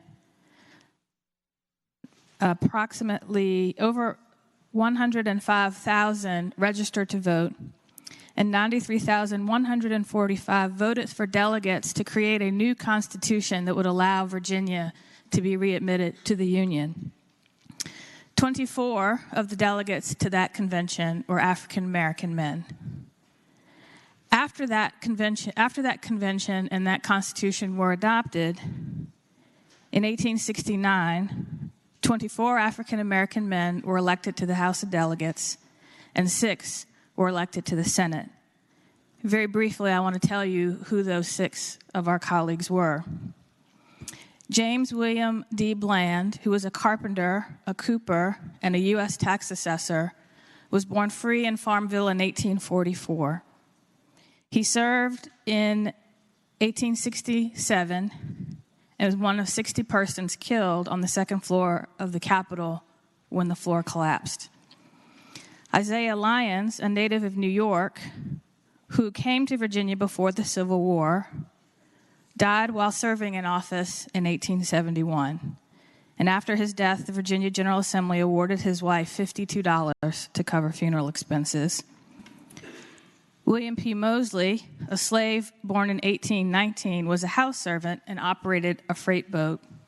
He obtained his freedom before the Civil War and represented Goochland County in the Constitutional Convention and in the Senate. He ran for Congress as a Republican in 1880, but was defeated by the Readjuster Party. Francis Frank Moss was a farmer and minister born free in 1825 in Buckingham County. He served in the Constitutional Convention, in the House of Delegates, representing Buckingham, and in the Senate from 1869 to 1871. John Robinson was born in 1822, a lawyer and graduate of Hampton Institute. He represented Cumberland County in the convention and in the Senate until 1873. He worked as a mail carrier, operated a saloon and a general store in the 1870s. And George Timo, a carpenter born a slave in Portsmouth in 1818. An accomplished orator, he was a delegate to the Virginia Black Convention of 1865 and was a Union League organizer. He served in the Constitutional Convention, but generally remained silent. He served in the Senate from 1869 to 1871, and due to party factionalism was denied renomination to the Senate, but ran unsuccessfully for the House of Delegates. Unfortunately, these 6 individuals and their 24 colleagues down the hall were lost to history until another one of our colleagues, Senator Yvonne Miller, wanting to do a speech on Black History Month, asked Brenda Edwards in Legislative Services to research who the first African Americans were to serve in this body. Thanks to that question and Brenda Edwards' tireless research, we were able to pass a resolution in 2012 recognizing all of the African American men who served during Reconstruction and in the Constitutional Convention, and their plaques listing all of their names downstairs. Unfortunately, we don't always teach our history in school, but through the tireless efforts of those individuals who keep their stories alive, we can get it right and recognize them officially, as we have done and as I hope we continue to do for the rest of this month. Thank you, Mr. President. Thank the Senator. For what purpose does the senior senator from Virginia Beach, Senator D. Steph, rise? Mr. President, I rise for a point of personal privilege. Senator has the floor. Mr. President, let's roll back 50 years. 50 years ago, the Kansas City Chiefs beat the Minnesota Vikings, 1970. They beat them 23-7. 50 years later, yesterday, the Kansas City Chiefs beat San Francisco 49ers 31-20. I've worn this tie almost every Monday. It's a Kansas City Chiefs tie. Very proud of that tie. Patrick Mahomes and the Kansas City Chiefs did a fantastic job yesterday, Mr. President. I just wanted to bring that to the attention of everybody in this body and wanted to pass on to the senator from Chesapeake that, yes, it is Kansas City Chiefs Day. Thank you very much. Thank the Senator. Do any other senators wish to be recognized? Is there any other business to come before the Senate? Seeing none, the clerk will make any announcements on the desk. Today, Monday, February 3rd, the Committee on Commerce and Labor will meet 15 minutes after adjournment in Senate Room A, Pocahontas. The Education and Health Subcommittee on Higher Education will meet 1/2 hour after adjournment, Senate Subcommittee Room 2, 5th floor, Pocahontas. Senators Locke, Peterson, Cosgrove, Chafin, and Hashmi. The Finance and Appropriations Subcommittee on Health and Human Resources will meet at 4 p.m. Senate Subcommittee Room 1, 5th floor, Pocahontas. Senators Howell, Hanger, Vogel, Barker, Deeds, Eben, and McClellan. The Judiciary Subcommittee on Civil Law will meet at 4 p.m. Senate Subcommittee Room 3, 5th floor, Pocahontas. Senators Peterson, Lucas, Norman, Obenshain, Chafin, McClellan, and Boysko. The Northern Virginia delegation will meet at 5 p.m. Senate Leadership Conference Room, 6th floor, Pocahontas. Tomorrow, Tuesday, February 4th, the Finance and Appropriations Subcommittee on Economic Development and Natural Resources will meet at 7:30 a.m. Senate Subcommittee Room 1, 5th floor, Pocahontas. Senators Marsden, Ruff, Howell, Saslaw, Hanger, and Barker. The Finance and Appropriations Subcommittee on General Government will meet at 7:30 a.m. Senate Leadership Conference Room, 6th floor, Pocahontas. Senators Peterson, Newman, Lucas, Vogel, Locke, and Eben. The General Laws and Technology Subcommittee on Gaming will meet at 8 a.m. Senate Room A, Pocahontas. Senators McPike, Eben, Mason, Boysko, Bell, Ruff, Donovan, Pellion, and Kiggins. The Committee on Finance and Appropriations will meet at 9 a.m. Committee Room B, Pocahontas. The Rehabilitation and Social Services Subcommittee on ABC will not meet. This is a scheduled change. Rehab and Social Services Subcommittee on ABC will not meet. The Democratic Caucus will meet at 11:30 a.m. Senate Room 1, Capitol. The Republican Caucus will meet at 11:30 a.m. in Senate Room 2, Capitol. Thank you, Madam Clerk. What purpose Senator from Roanoke City? Senator Edwards, rise. Mr. President, I'd like to advise the clerk and the body that there's been a change in the membership of the Civil Law Subcommittee. Instead of Senator McClellan, it would be Senator Shervill. Senator McClellan is now a member of the Criminal Law Subcommittee of the Judiciary Committee. Thank the Senator. For what purpose Senator from James City County? Senator Norman, rise. Do any other senators wish to be recognized? Seeing none, call the senator from Portsmouth, Senator Lucas. Thank you, Mr. President. I move that the Senate do now adjourn and that we do so until 12 noon tomorrow. Thank the Senator. The question is, shall the Senate stand adjourned until 12 noon tomorrow? All in favor of the motion will say aye. Those opposed, no. The ayes have it. The Senate stands adjourned until 12 noon tomorrow.